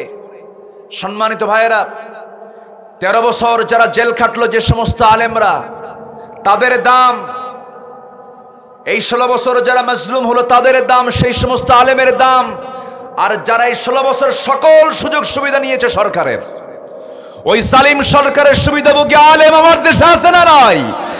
যারাই সুবিধা নিয়েছে তারাই হচ্ছে মুনাফিকের বাচ্চা। কি ঠিক আছে? কথা রাইট? অঙ্ক হিসাব করতে, অঙ্ক কষতে ভুল করা যাবে না। এই 16 বছর যারা সুবিধা নিয়েছে ওরাই মুনাফিক, এটা মাথায় রাখবেন। সম্মানিত ভাইয়েরা, তাহলে দেশকে সুন্দর করার জন্য একজন আদর্শ নেতার দরকার আছে না নাই?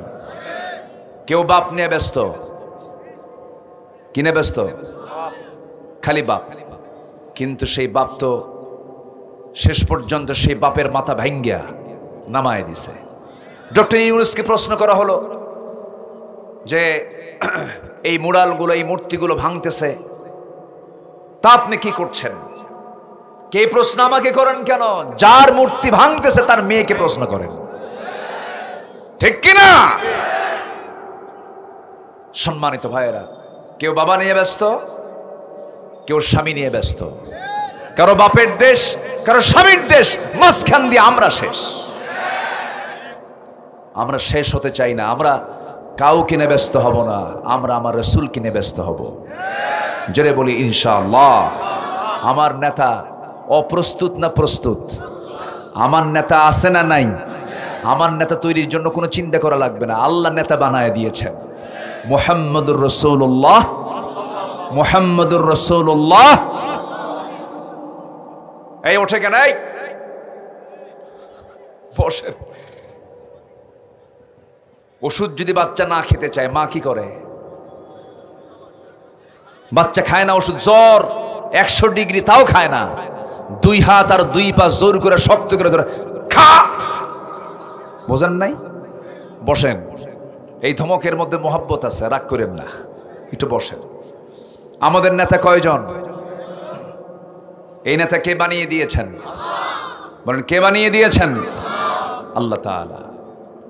আজ থেকে 1500 বছর আগে আল্লাহ রাব্বুল আলামিন নবীর শানে জানিয়ে দিলেন সূরাতুল আহজাব থেকে। আমি তেলাওয়াত করেছি 21 নম্বর আয়াত, বাড়িতে গিয়ে মিলায় নেবেন। কয় নম্বর আয়াত বলেন?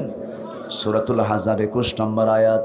লাকাদ কানা লাকুম ফি রাসূলিল্লাহি উসওয়াতুন হাসানাতুন লিমান কানা ইয়ারজুল্লাহ ওয়াল ইয়াওমাল আখির ওয়া যাকারাল্লাহা কাসীরা। জোরে বলুন আল্লাহু আকবার। তোমাদের জন্য উত্তম আদর্শের বাস্তব নমুনা কেউ নয়, শুধুমাত্র একজনকে আমি উসওয়া হাসানা করেছি, তিনি হচ্ছেন মুহাম্মদুর রাসূলুল্লাহ সাল্লাল্লাহু আলাইহি সাল্লাম, যার জীবনে একটা ভুল ছিল না, একটা কালিমা ছিল না, একটা দাগ ছিল না। এই যে ছোট্ট ছোট্ট শিশুরা বসে আছে, এই ছোট্ট শিশুর পাশে যখন রাসূল বসে যেতেন, যখন ওই শিশুগুলোর যখন রাসূলকে দেখতে পেত, তাদের আকর্ষণীয় খেলা ছেড়ে দিয়া তারা নবীর সঙ্গে খেলায় ব্যস্ত হয়ে পড়ত। নবী যখন স্ত্রীর মাঝে যেতেন, স্ত্রীরা রাসূলকে খুব মহব্বত করতেন, রাসূল তাদেরকে খুব মহব্বত করতেন, স্বামী হয়ে যেতেন, তাদের আদর্শ স্বামী হয়ে যেতেন। আমার নবীজির আদর্শ আল্লাহ রাব্বুল আলামিন এত পুত পবিত্র করে দিয়েছেন যে যার জীবনে একটা ভুল নাই, যিনি কোনো এক চুল পরিমাণ কোনো গুনাহ করতে পারে, গুনাহ করেন নাই, গুনাহমুক্ত রেখে দিয়েছেন কে বলেন? আল্লাহ রেখে দিয়েছেন। সম্পূর্ণ মাসুম ছিলেন, যার জীবনে একটা মিথ্যা কথা ছিল না, অযাচিত কোনো কথা তার মুখ থেকে বের হয় নাই কোনোদিন, একটা মিথ্যা কথা বের হয় নাই, অপ্রাসঙ্গিক কথা বের হয় নাই, অপ্রয়োজনীয় কথা বের হয় নাই। এমনকি আমার নবীজি কৌতুক করে একটা মিথ্যা কথাও কোনোদিন বলেন নাই। আমার নবীজির জীবন একটা রেকর্ড, এই রেকর্ড পৃথিবীর কোনো মানুষ ভাঙতে পারবে না। যদি প্রশ্ন করা হয় আদম থেকে শুরু করে নিয়ে আজ পর্যন্ত কোন ব্যক্তির জীবনে একটা মিথ্যা কথা নাই মুখ থেকে বের হবে, তার কার নাম বলেন? মুহাম্মদ সাল্লাল্লাহু আলাইহি ওয়াসাল্লামের নাম। কি চরিত্র ছিল! বাচ্চাদের সঙ্গে যখন খেলতেন বাচ্চারা সব কিছু ভুলে যেত, নবীর সঙ্গে খেলায় ব্যস্ত হয়ে পড়ত। নবীজি বাচ্চাদের আদর করতেন এবং রাসূল নিজে ঘোষণা দিয়েছেন, মাল্লাম ইয়ারহাম সাগীরানা, যে ছোট ছোট বাচ্চাদেরকে স্নেহ করবে না, বড়দেরকে সম্মান করবে না, সে আমার উম্মতি না। আমার নবীজি বাচ্চাদের সঙ্গে ঘন্টার পরে ঘন্টা সময় দিতেন। আম্মা জান আয়েশা মাঝে মাঝে বলতেন, আমার নবীজির কলিজার টুকরো নাতি হুসাইন নবীর কোলে মাঝে মাঝে বসে থাকতো, ঘন্টার পরে ঘন্টা চলে যেত। আম্মা জান আয়েশা বলেন, আমার কাছে মনে হতো আমার চাইতে রাসূল হুসাইনকে সবচাইতে বেশি সময় দিতেন। জোরে কোন সুবহানাল্লাহ। আমার নবীজি হুসাইনকে নিয়ে একদিন মসজিদ নববীর ভিতরে বসে আছেন। সিরাত গ্রন্থে এসেছে, সিরাতের মাস, নবীজির জন্মের মাস, নবীজির মৃত্যুর মাস, এই মাসে নবীজির জীবন থেকে হালকা কিছু কথা বলা দরকার। আমার নবীজি বসে আছেন, কোলের মধ্যে শিশু হুসাইন বসে আছে। নবীজি বলছেন, না না কি করো, কি খাইছো? কেই খাইছি না না। গল্প করতে করতে হঠাৎ করে আমার নবীজি লক্ষ্য করেন বাবে জিবরিল দিয়া। জিবরাইল আলাইহিস সালাতু ওয়াস সালাম নবীর সামনে দাঁড়ালেন, আস্তে করে বসে গেলেন। নবীজি দেখেই বললেন, আমার কলিজার টুকরা হুসাইন আমার সামনে কে এসে বসলো, তুমি তাকে চিনো নাকি? সঙ্গে সঙ্গে বলছেন, না না, এই লোকটা মাঝে মাঝে আপনার কাছে আসে, কিন্তু কেমন যেন মনে হয়। কি মনে হয় বলো না না?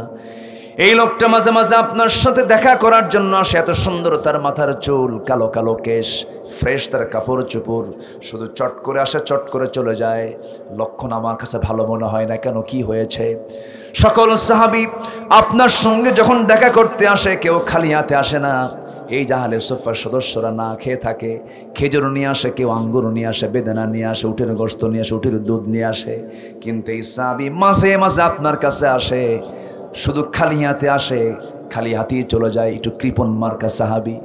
আমার নবীজি মুস্কি মুস্কি হাসি মেরে বলছে, না না, তুমি মেহমান কেমন করে বলতে পারো না?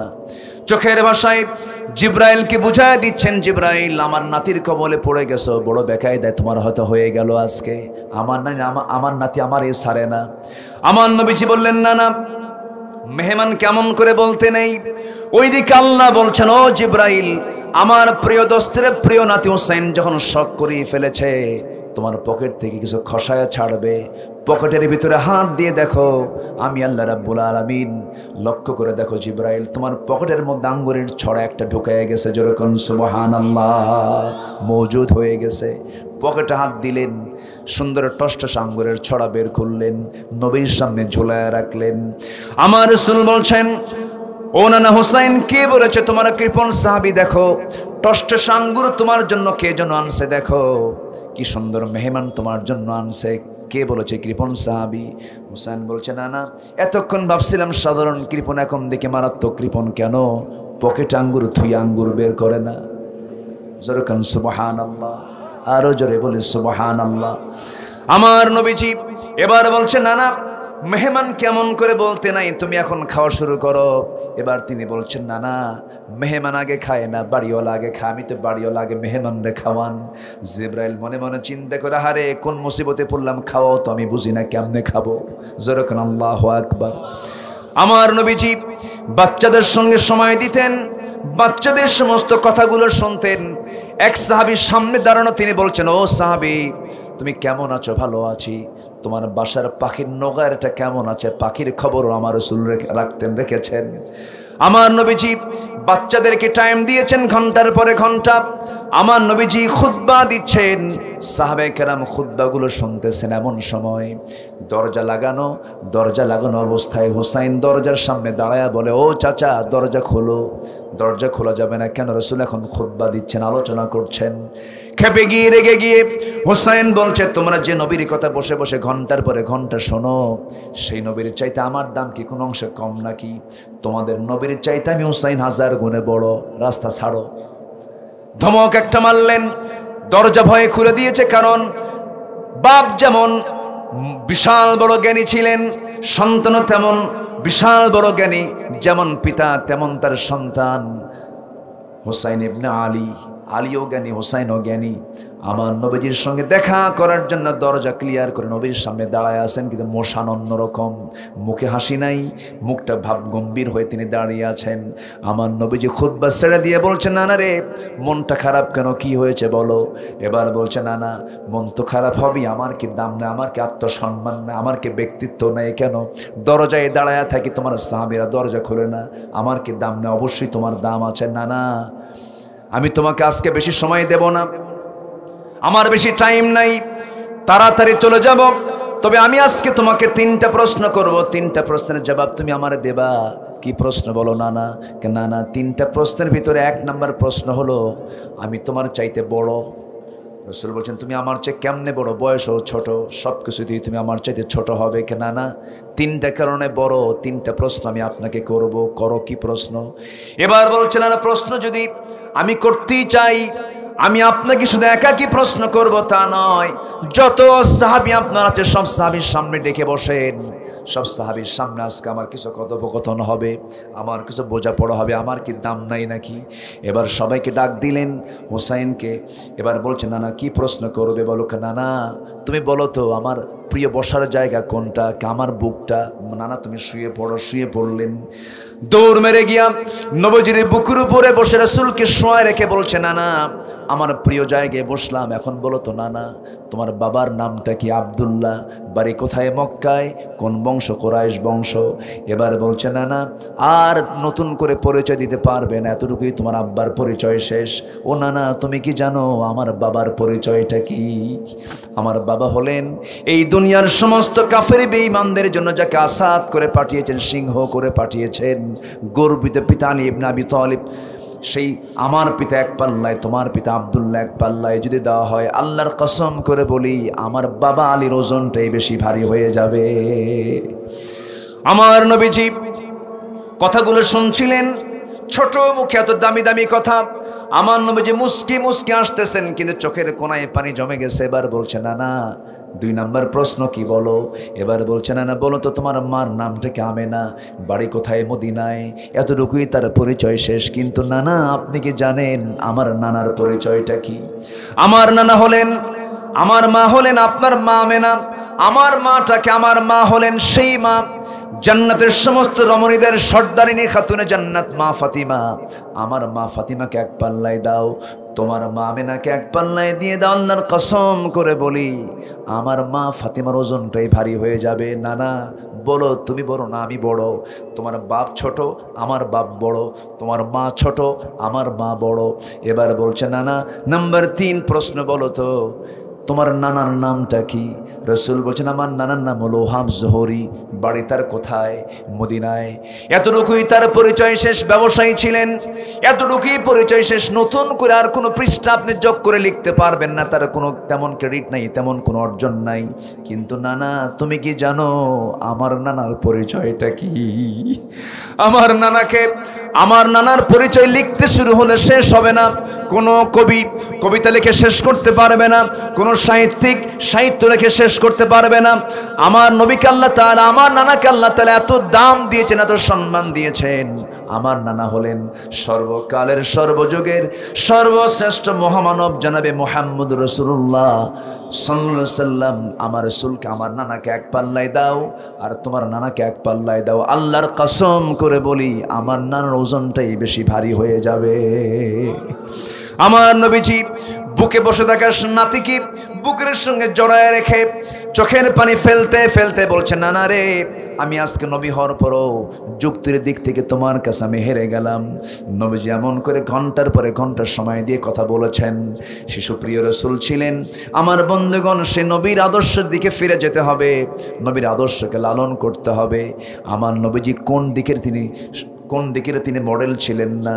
যখন ঘরে ঢুকতেন স্বামী হয়ে যেতেন, সন্তানদের সামনে দাঁড়াতেন বাবা হয়ে যেতেন, যুদ্ধে যেতেন নেতা হয়ে যেতেন, নামাজে দাঁড়াতেন ইমাম হয়ে যেতেন, বিচারপতির চেয়ারে বসতেন বিচারপতি হয়ে যেতেন। আল্লাহু আকবার বলেন। আমার নবীর আদর্শের কি কোনো ঘাটতি ছিল? ঘাটতি আছে? কোন নেতা মানো যে নেতা বিড়ি খায়? কোন নেতা মানো যে নেতা গাঁজা খায়? কোন নেতা মানো যে নেতা নামাজ পড়ে না? হাইব্রিড ওয়ালা মোসরা নেতৃত্ব আমরা মানতে চাই না। আমরা নবীর নেতৃত্বে সমাজে কার্যকরী হতে চাই, কার্যকর করতে চাই, ঠিক কিনা? আল্লাহ কবুল করুন, জোরে বলি আমিন। সম্মানিত ভাইয়েরা, রাগ করতেছেন নাকি? আলোচনা চালাই, কোনো কষ্ট নাই তো? আমাদের আদর্শ একজন, তিনি হচ্ছেন মুহাম্মদ সাল্লাল্লাহু আলাইহি ওয়াসাল্লাম। সম্মানিত ভাইয়েরা, সম্মানিত বন্ধুগণ, আমি শুনেছি অনেক মা বোন আজকের মাহফিলে আসছেন। মায়েরা আসছে নাকি? হ্যাঁ, মায়েরা আসছেন। বলি আলহামদুলিল্লাহ, জোরে বলি আলহামদুলিল্লাহ। আমি কোন সূরা থেকে কথা শুরু করেছি বলেন তো? সূরাতুল আহজাব, আয়াত নাম্বার 21। আয়াত নাম্বার কত? 21। আল্লাহ তাআলা আমাকে আপনাকে আদর্শ খোঁজার জন্য কাউকে খুঁজতে বলেননি, একজনকে খুঁজতে বলেছেন, তিনি হচ্ছেন মুহাম্মদুর রাসূলুল্লাহ সাল্লাল্লাহু আলাইহি ওয়াসাল্লাম। তো সেই নবীর জীবন থেকে মুমিনদের কিছু করণীয় আছে। আমরা কি ঈমান আনছি তো নাকি? আমাদের ঈমান আছে তো? নামাজ না পড়ি ঈমান তো আছে নাকি? নামাজ না থাকতে পারে, হুজুর আপনি কি কোন? নামাজ পড়ি না, কিন্তু আপনি কি বলতে পারবেন আমার ঈমান নাই? বুকে আবার থাপ্পড় মারে, ঈমান তো আছে, আছে না নাই বলেন তো? বুক থাপড়ায় বলে, এদিকে নামাজ পড়ে না। আমরা সবাই নামাজ পড়ি তো নাকি? নামাজ পড়েন? নামাজ পড়বো। ফজর পড়বেন কারা কারা? দেখি, ফজর পড়বেন কারা কারা? একটা হাত তুলে দেখান, চিৎকার মেরে বলি ইয়া আল্লাহ, আমাদেরকে ফজর, জোহর, আসর, মাগরিব, ইশা 5 ওয়াক্ত সালাত আদায় করার তৌফিক তুমি আল্লাহ দিয়ে দাও। জোরে বলি আমিন, আরো জোরে আমিন। সম্মানিত ভাইয়েরা, তো সেই রাসূলের জীবন থেকে মুমিনদের কিছু অনুকরণীয়, অনুসরণীয় কিছু কাজ আছে। 15টা কাজ। কয়টা কাজ বলেন? যেটা রাসূল করেছেন সেটা আমার করার দরকার আছে না নাই? রাসূল কেমন করে খেয়েছেন আমি তেমন করে খাবো। রাসূল কেমন করে ঘুমিয়েছেন, এই ছেলে বসো, বসেন। আমি খুব জুলুম করছি আপনাদের উপরে মনে হয় ভাইরা। আমি এটা বলি না, আমি 9টায় উঠি, 11টায় শেষ করি, কিন্তু ভাই যে আমার কোন আসামি বানাইছে আজকে। একটু বসেন।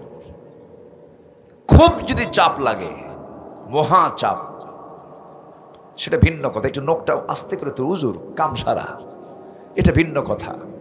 কিন্তু একদম ওজোর ছাড়া আমি এটাকে কখনোই অ্যালাউ করব না। একটু বসেন। এই কোরআনের মঞ্চ আমরা জীবনের নাও পেতে পারি, ঠিক কিনা বলেন? এই মঞ্চ পাবো আর কি কোনো গ্যারান্টি আছে বলেন? গ্যারান্টি আমরা দিতে পারবো? এটা আমার জীবনের শেষ মঞ্চ হতে পারে, শেষ বৈঠক হতে পারে। 15টা অনুকরণীয় আদর্শ আমরা আজকে শিখে যাব। 1 নম্বর হলো আল্লাহর পথে দাওয়াত। কার পথে দাওয়াত বলেন? বিড়ি খাওয়ার জন্য, গাঁজা খাওয়ার জন্য। বিড়ির দাওয়াত আছে না নাই? বিড়ি নিচে লাগায়, আবার সেটা লাগায় দিয়ে বলে এই লাগা, আছে কিনা বলেন? এটাও কিন্তু এক প্রকার দাওয়াত। আচ্ছা, বিড়ি খাওয়া কি? আস্তে কয় আরাম, আরাম।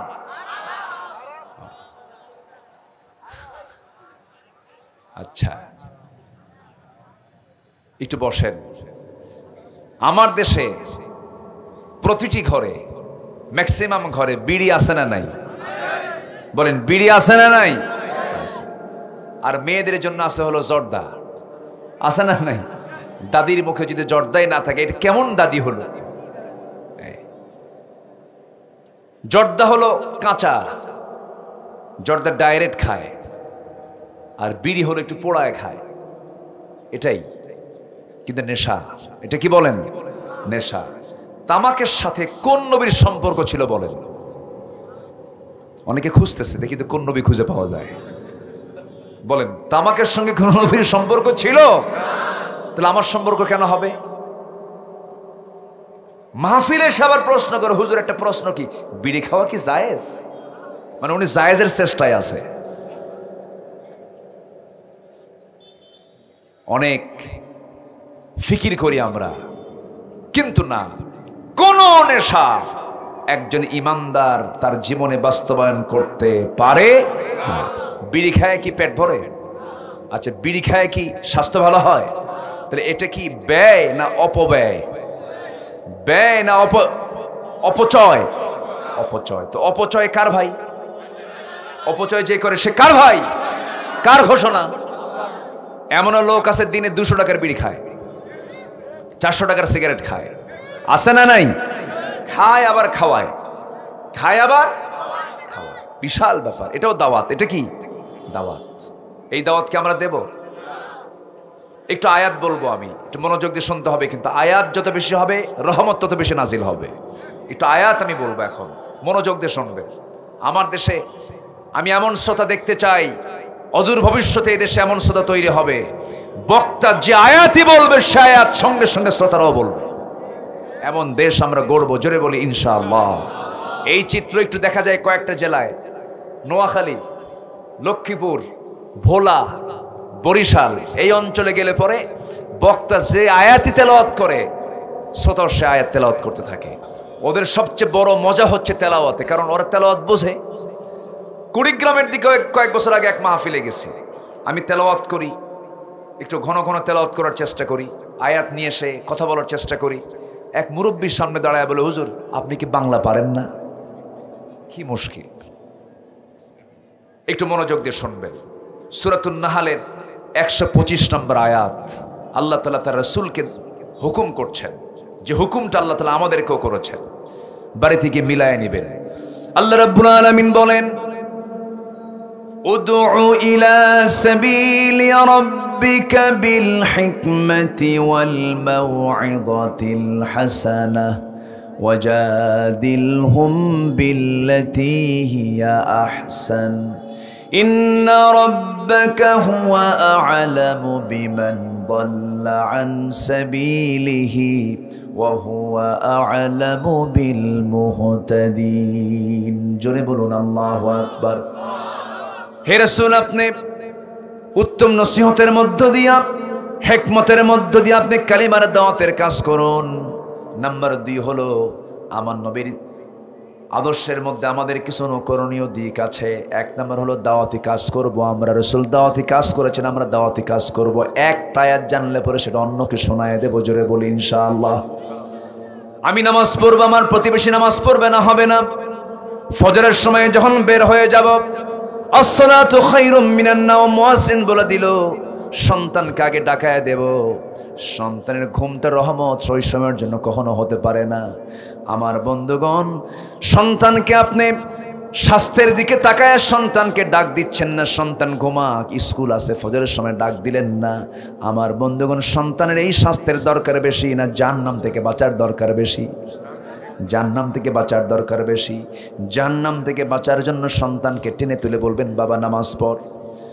বউটাকে ডাক দিয়ে বলবেন, বউ নামাজ পড়ো। সন্তানকে ডাক দিয়ে বলবেন, সন্তান নামাজ পড়ো। প্রতিবেশীকে ডাক দিয়ে বলবেন, প্রতিবেশী নামাজ পড়ো। কারণ কু আনফুসাকুম ওয়া আহলিকুম নারা। নাম্বার 2 হলো সাহসিকতা। আমার নবীজি ভীরু ছিলেন না সাহসী ছিলেন? ইসলাম মানতে গেলে ভয় থাকা দরকার না সাহস থাকা দরকার? সাহস দিয়ে দিবেন কে? আসতে বলবেন না, কে দিয়ে দিবেন? আল্লাহ সাহস। আমার নবীজিকে আল্লাহ তাআলা অর্ডার করলেন, ফাসদা বিমা তু'মারু ওয়া আ'রিদ আনিল মুশরিকিন। জোরে বলুন আল্লাহু আকবার। আপনি প্রকাশ্যে জানায়ে দেন, প্রকাশ্যে শুনিয়ে দেন, আবু জেহেলরা কি বলল, উতবা শাইবারা কি বলল, এইদিকে আপনি তাকাবেন না, আপনি বলে দেন। আমার নবীজি বলা শুরু করলেন। যখন বলা শুরু করেছেন, আমার নবীজি মার খান নাই? আসতে বলেন, মার খান নাই? গালি শোনেন নাই? হায়রে, এক দিনের কথা আমার মনে হয়ে গেল। সেরা মানুষ পৃথিবীর, আমার নবীজির প্রিয় সাহাবী, 1 নম্বর সাহাবী সাইয়েদনা আবু বকর সিদ্দিক রাদিয়াল্লাহু তাআলা আনহু মসজিদে হারামের সামনে গিয়া, কাবার চত্বরের সামনে গিয়া সুন্দর করে নামাজ পড়া শুরু করলেন। রুকু করছেন, সেজদা দিতে নিয়ে হঠাৎ করে দেখতে পেলেন উতবা, শাইবা, মুগিরা সব চলে আসছে, তাকে ঘেরাও করে ফেলেছে। সেজদা দেওয়ার সঙ্গে সঙ্গে মাথার উপরে খরম জুতা চাপ দিয়া তাকে ফেলে দিয়া নাকের উপরে জুতা চাপায় দিয়া নাকটা বোচা বানায় দিয়েছে, রক্তাক্ত করে ফেলেছে। সেন্সলেস হয়ে পড়ে আছেন। ওরা ভাবলো বুঝি আবু বকর মারা গেছে, আবু বকর আর দুনিয়াতে বেঁচে নাই, মরা মনে করে রেখে চলে গেছে। কিছুক্ষণ পর তার সেন্সটা ফিরেছে। সেখান থেকে সেন্স ফেরার সঙ্গে সঙ্গে দেরি করলেন না। ওই নাক রক্তাক্ত অবস্থা নিয়ে কোনো মতো নিজে বাঁচার জন্য নয়, নিজের বাড়ির দিকে রওনা না দিয়া নবীর ঘরের দিকে রওনা দিলেন। দরজায় গিয়ে নক করলেন। দরজায় কড়াঘাত করে বলছেন, হুজুর দরজা খুলুন। আমি আবু বকর। দরজা খুলে দেওয়া হলো। রসুল দেখেই বলছেন, আবু বকর তোমার চেহারার এমন অবস্থা হয়েছে কেন? নাকটা বোচা করে দিল কে? কি হয়েছে তোমার? সম্পূর্ণ কথাগুলো তাকে প্রকাশ করা হলো। সব যখন খুলে বললেন, রসুল বলছেন, আবু বকর তাহলে তোমার তো খাদ্যের প্রয়োজন, রক্ত শূন্যতায় তুমি ভুগছো।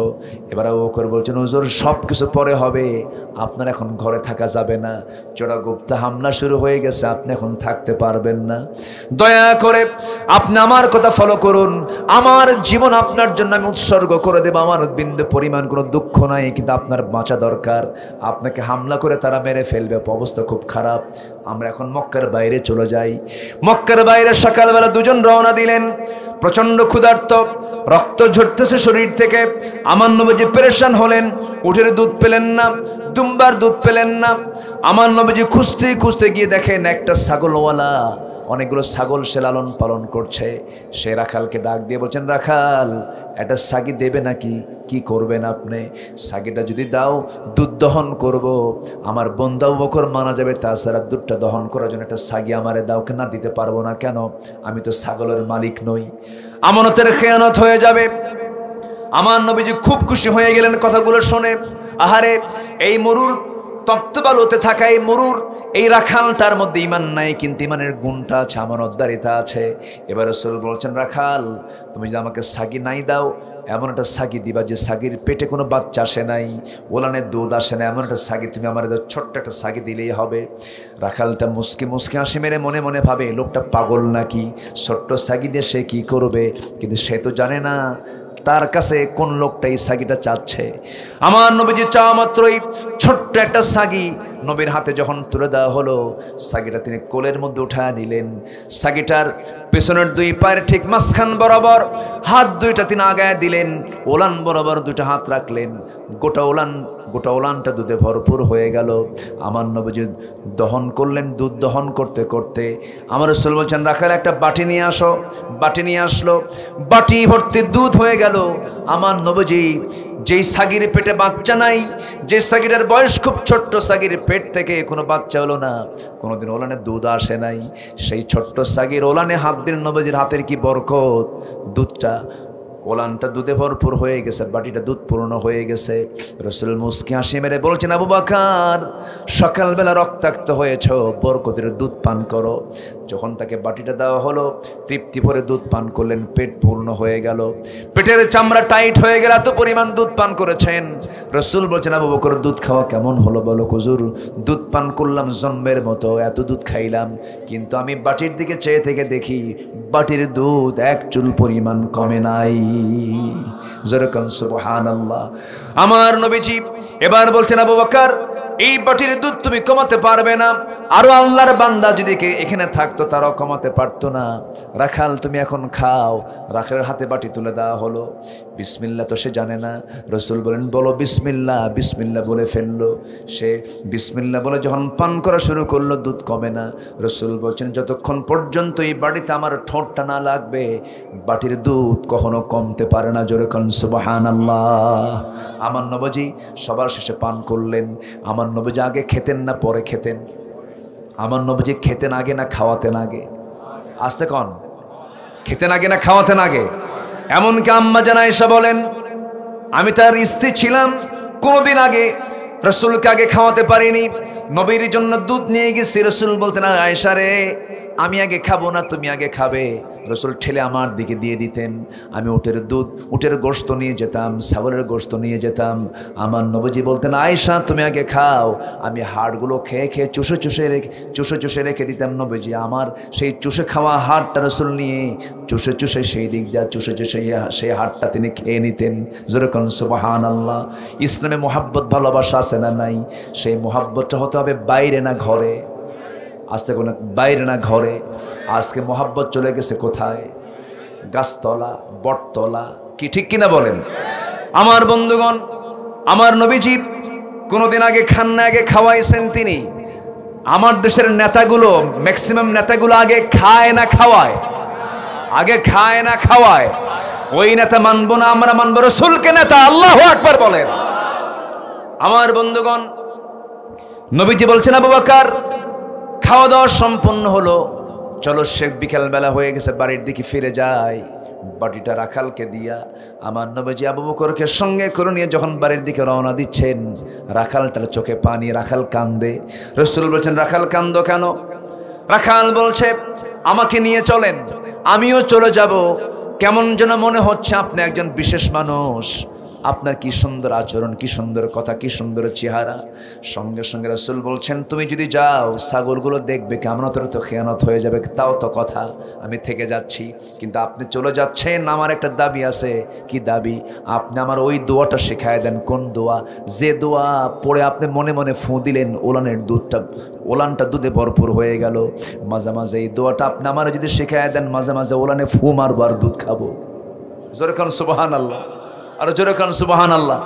আমার নবীজি মুস্কি মুস্কি হাসি মেরে বলছেন, রাখাল রে, 1000 বার এই দোয়া পড়লে কোনো কাম হবে না, বিসমিল্লাহ বলে লাভ হবে না, কারণ তোমার মধ্যে শিরকিয়াতের পচা দুর্গন্ধ বিদ্যমান আছে।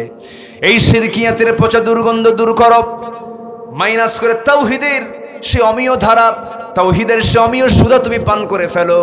সঙ্গে সঙ্গে রাখাল বলছে, আপনার চোখ মুখ বলে, হুজুর আপনি কি আল্লাহর নবী নাকি? শুনেছি মক্কা আল্লাহর নবী মুহাম্মদের আবির্ভাব হয়েছে, আমি কি বুঝতে ভুল করলাম নাকি? সঙ্গে সঙ্গে রাসূল বলছেন, বুঝতে ভুল করনি রাখাল, আমি হলাম শেখের ইসলামের পয়গম্বর মুহাম্মদ সাল্লাল্লাহু আলাইহি ওয়াসাল্লাম। হাত চাগায়া দিলেন, কালিমা পড়ায়া নিলেন। সেই রাখালটার দাম এত বেশি হয়ে গেল যে বাকি জীবনে ওই রাখাল আব্দুল্লাহ ইবনে মাসউদ রাদিয়াল্লাহু তাআলা আনহু যতদিন বেঁচে ছিলেন, কোরআন দিয়ে সবসময় কথা বলতেন। কি দিয়ে বলতেন কথা? কোরআন দিয়ে কথা বলতেন। এই পৃথিবীতে রাসূল একজন ইসলামের ব্যাপারে সার্টিফিকেট দিয়েছেন, তোমরা আমার আব্দুল্লাহ বিন মাসউদের মতো তেলাওয়াত করো। আব্দুল্লাহ বিন মাসউদ যখন তেলাওয়াত করে, আমার কাছে মনে হয় জিবরাইল ওহী নাজিল করতেছে। এই আব্দুল্লাহ ইবনে মাসউদ রাদিয়াল্লাহু তাআলা আনহু একদিন দূর অঞ্চল থেকে তিনি আসতেছিলেন। দ্বিতীয় খলিফা ওমরের শাসনামল চলছিল। সাইয়েদনা ওমর ফারুক রাদিয়াল্লাহু তাআলা আনহু দূর থেকে একটা টিম দেখলেন, দল দেখলেন, তারা দল বেঁধে আসতেছে, অন্ধকার রাত। হঠাৎ করে সামনে দাঁড়িয়ে বলছেন, এই দলটা কোন জায়গা থেকে আসে? সেই দলের ভিতর থেকে একজন ব্যক্তি দাঁড়িয়ে বলছে, মিন ফাজ্জিল আমিক। কোরআনে একটা আয়াত বলে ফেলেছেন, মিন ফাজ্জিল আমিক। মনে মনে চিন্তা করছেন, খলিফা এমন সুন্দর করে কোরআন দিয়ে উত্তর দেয়, দেখি আর একটা প্রশ্ন করি। এবার বলছেন, যাবা কোথায়? ইলা বাইতিল আতিক। ইলা বাইতিল আতিক, এটাও কোরআন দিয়ে উত্তর দিল। মনে মনে চিন্তা করলেন, কোরআন দিয়ে সব উত্তরগুলো দিয়ে দেবার। তিনি বলছেন, শোনো, প্রশ্ন যখন শুরু করেছি কোরআন দিয়ে উত্তর দিতে হবে কিন্তু। এবার সাইয়েদনা ওমর ফারুক বললেন, বাইতুল আতিকের দিকে যাচ্ছ, ফাজ্জিল আমিক থেকে আসছো, ভালো কথা, বলো তো কোরআনে কারীমের মধ্যে সবচেয়ে শ্রেষ্ঠ আয়াত কোনটা? আল্লাহু লা ইলাহা ইল্লাহু। এবার তিনি প্রশ্ন করলেন, কোরআনে কারীমের সবচেয়ে আশাব্যঞ্জক আয়াত কোনটা? সঙ্গে সঙ্গে তিনি বলছেন, কুল ইয়া ইবাদিয়াল্লাযিনা আসরাফু আলা আনফুসিহিম লা তাকনাতু মির রাহমাতিল্লাহ। এবার বলা হলো, বলো তো কোরআনে কারীমের সবচেয়ে ভয়ঙ্কর আয়াত কোনটা? যে আয়াত পড়লে পরে চোখে পানি চলে আসে। সঙ্গে সঙ্গে ওই ভিতর থেকে জবাব আসতেছে, ফামান ইয়ামাল মিসকালা যাররাতিন খায়রান ইয়ারাহু ওয়া মান ইয়ামাল মিসকালা যাররাতিন শাররান ইয়ারাহু। সঙ্গে সঙ্গে ওমরে ফারুক বলছেন, শোনো, আল্লাহর কসম করে আমার কাছে মনে হচ্ছে এই জায়গায় এই দলের মধ্যে মধ্যে আমার প্রিয় ভাই আব্দুল ইবনে মাসউদ ছাড়া অন্য কেউ নাই। যেরকম সুবহানাল্লাহ।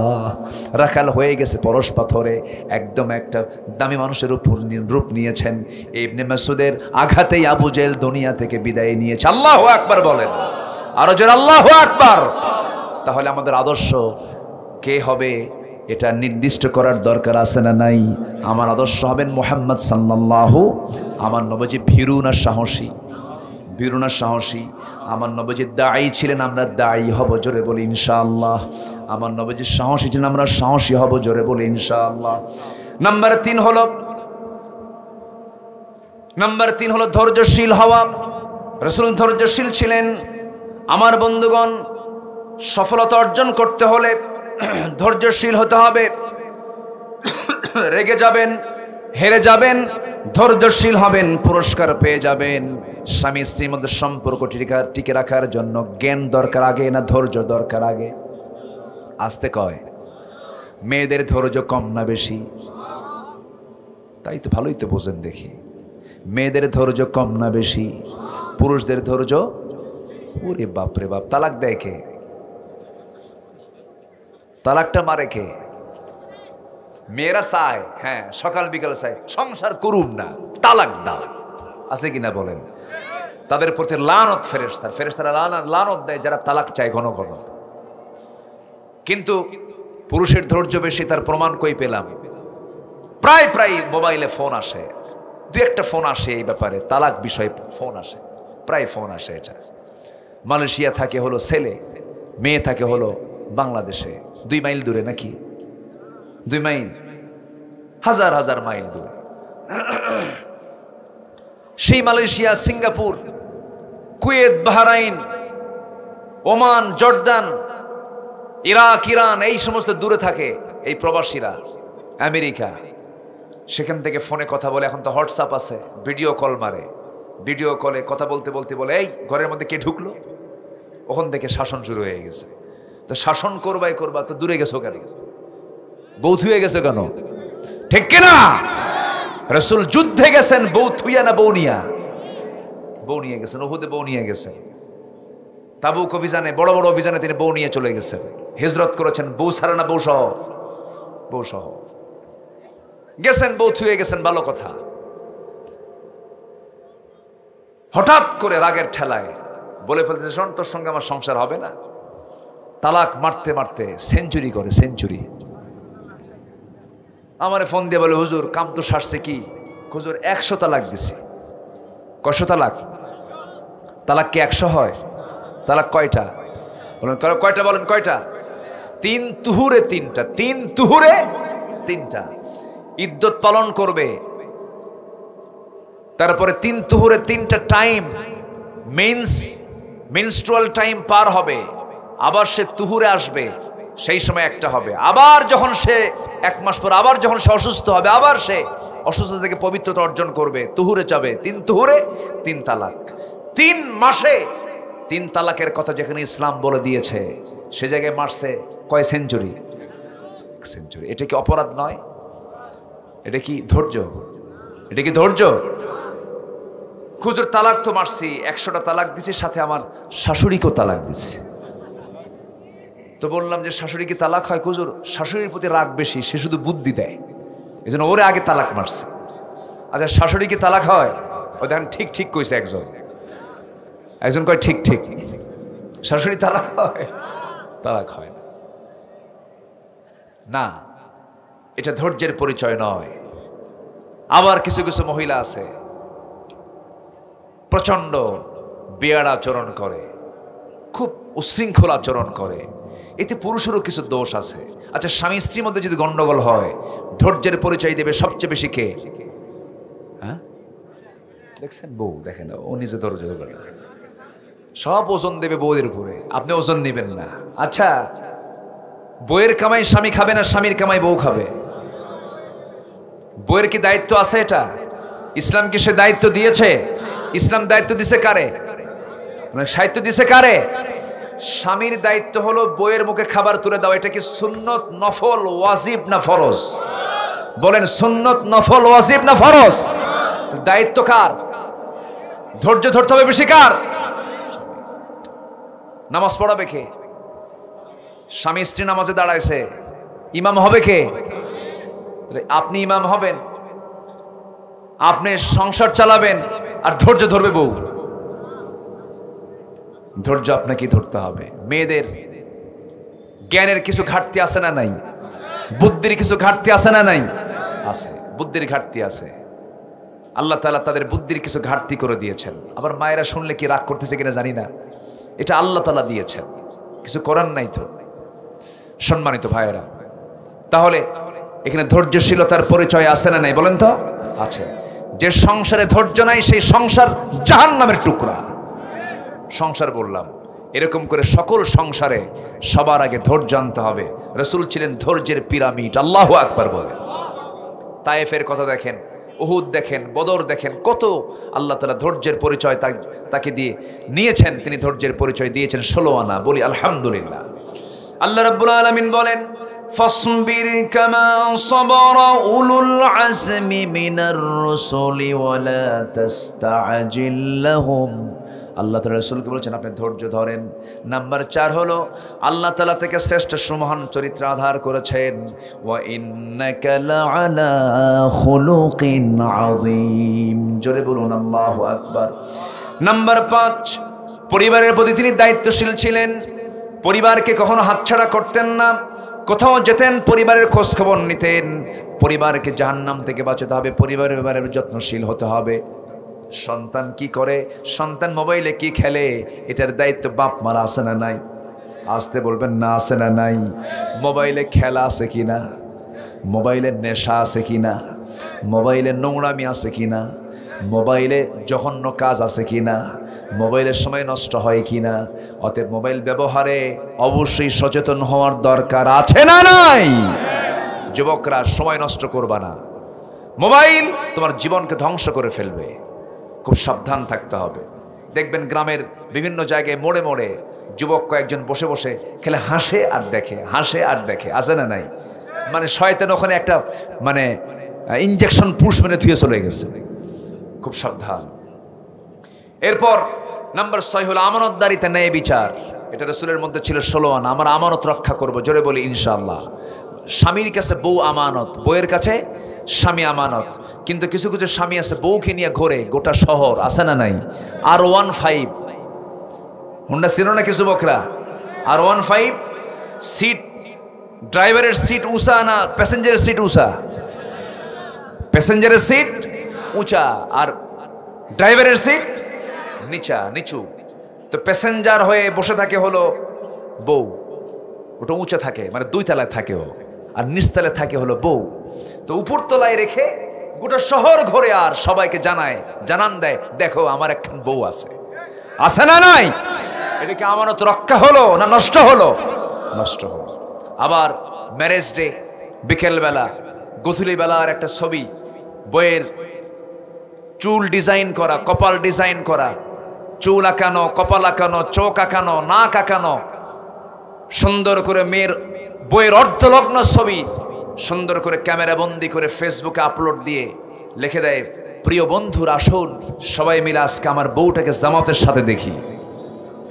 জোরে কর নাউজুবিল্লাহ। বউকে জামাতের সঙ্গে দেখার না একা দেখার? বউ দেখবে কয়জন? বউ দেখবে কয়জন? একজন, যার জন্য আল্লাহ তাআলা বৈধ করেছেন সেই দেখতে পারবে। নিজের বউ অন্য কাউকে যে দেখায়, ওর মতো ছোট লোক, ওর মতো জঘন্য মানুষ পৃথিবীতে আর নাই। আমানতের খেয়ানত করা যাবে না। এতিম, নিকট আত্মীয় প্রতিবেশীর প্রতি সদাচরণ করতে হবে। আমার নবীজি নবী হন নাই, তখনও তিনি এতিমদের পাশে দাঁড়িয়েছেন। আমার নবীজি রাসূল হন নাই, তখনও তিনি দুস্থদের পাশে দাঁড়িয়েছেন। এটা মানবতা। আমরা মানবতার জন্য এগিয়ে যাব, জোরে বলি ইনশাআল্লাহ। ওয়া'বুদুল্লাহ ওয়া লা তুশরিকু বিহি শাইআন ওয়া বিল ওয়ালিদাইনি ইহসানান ওয়া বিযিল কুরবা ওয়াল ইয়াতামা ওয়াল মাসাকিন ওয়াল জারি যিল কুরবা। আল্লাহু আকবার বলেন। আল্লাহর বিধানের উপরে শর্তহীন আনুগত্য। আল্লাহর যে বিধান আছে এরপরে আনুগত্য করব আমরা, শর্ত দিয়ে না, শর্তহীন। শর্তহীন আনুগত্য আমরা করব, জোরে বলি ইনশাআল্লাহ। অনেক কথা ছিল, সময় তো নাই, শেষের দিকে আস্তে আস্তে যাচ্ছি। আল্লাহর দ্বীনের জন্য, আল্লাহর জন্য দ্বীনের কাছে কঠিন পরিস্থিতি সবর ধরা। এই যে 16টা বছর হামলা মামলা নির্যাতনের শিকার হয়েছেন, ধৈর্যের দরকার আছে না নাই বলেন তো? এই ধৈর্যের পুরস্কার কে দিবেন? আসতে বলবেন না, কে দিবেন? আমাকে যারাই বলেছে এই এতদিন ধরে হুজুর আমার 20টা মামলা, আমার 30টা মামলা, তখন আমি বলতাম ভাই, যার মামলা যত বেশি তার পাসপোর্ট তত ভারী, তার পাসপোর্ট তত ভারী। মানে এক একটা ভিসা, এক একটা মামলা, এক একটা ভিসা। যে পাসপোর্টে ভিসা ভিসা থাকে তার পাসপোর্টটা ভারী হয়ে যায়। এই দুনিয়ার কোনো কাজ না করে দিনের জন্য যারা মামলার শিকার হয়েছেন, জেল খেটেছেন, তাদের জান্নাতে যাওয়ার ভিসাটা ভারী হয়ে গেছে। আল্লাহু আকবার বলেন। ধৈর্য ধারণ করতে হবে, ইমানের পথে আমরা অবিচল টিকে থাকবো। জোরে বলি ইনশাআল্লাহ। আল্লাহ কবুল করুন। ইমান আনা সহজে টিকে রাখা কঠিন। নাম্বার 11 হলো তাওয়াক্কুল করব আমরা কার উপরে? ভরসা করব কার উপরে? ওয়া তাওয়াক্কাল আলাল্লাহ ওয়া কাফা বিল্লাহি ওয়াকিলা। সবচেয়ে বড় উকিল কে? আমার উকিল কে? আমার উকিল হচ্ছেন আল্লাহ তাআলা। কাজে কর্মে পরামর্শ করব, এই পরামর্শ করতে বলেছেন কে? আল্লাহ তাআলা। রাসূল পরামর্শ ছাড়া কোনো কাজ করেছেন না। সাহাবায়ে কেরামকে ডেকেছেন। তিনি ছিলেন উগ্র না নম্র? উগ্র না নম্র? আমরা হব উগ্রবাদী না নম্র? নম্র হব। আমার নবীজি যদি কড়া হতেন, মেজাজি হতেন, তার সামনে কেউ আসতেই পারতো না। রাসূল এমন ছিলেন, সবাই আসতো। আল্লাহু আকবার বলেন। সবাই চলে আসতো। নাম্বার 14 হলো কুফুরের প্রতি তিনি কঠোর ছিলেন। আশিদ্দাউ আলাল কুফার রুহামাউ বাইনাহুম। কোন মুনাফিকের সাথে আমরা আপোষ করব না। আস্তে কোন কেন? আস্তে কোন কেন? কোন মসজিদ কমিটির দায়িত্বে যদি কোনো বেনামাজি থাকে, দুনিয়ার দল করে, দুনিয়ার তন্ত্রমন্ত্র বিশ্বাস করে, এমন কমিটিকে ভেঙ্গে দিয়ে সেখানে আল্লাহর তৈরি করা বিধানকে যারা মানবে তাদেরকে মসজিদের কমিটির মেম্বার বানাবেন। কোন বেনামাজি মসজিদ কমিটিতে থাকতে পারবে না, থাপ্পড়ে বের করে দিতে হবে।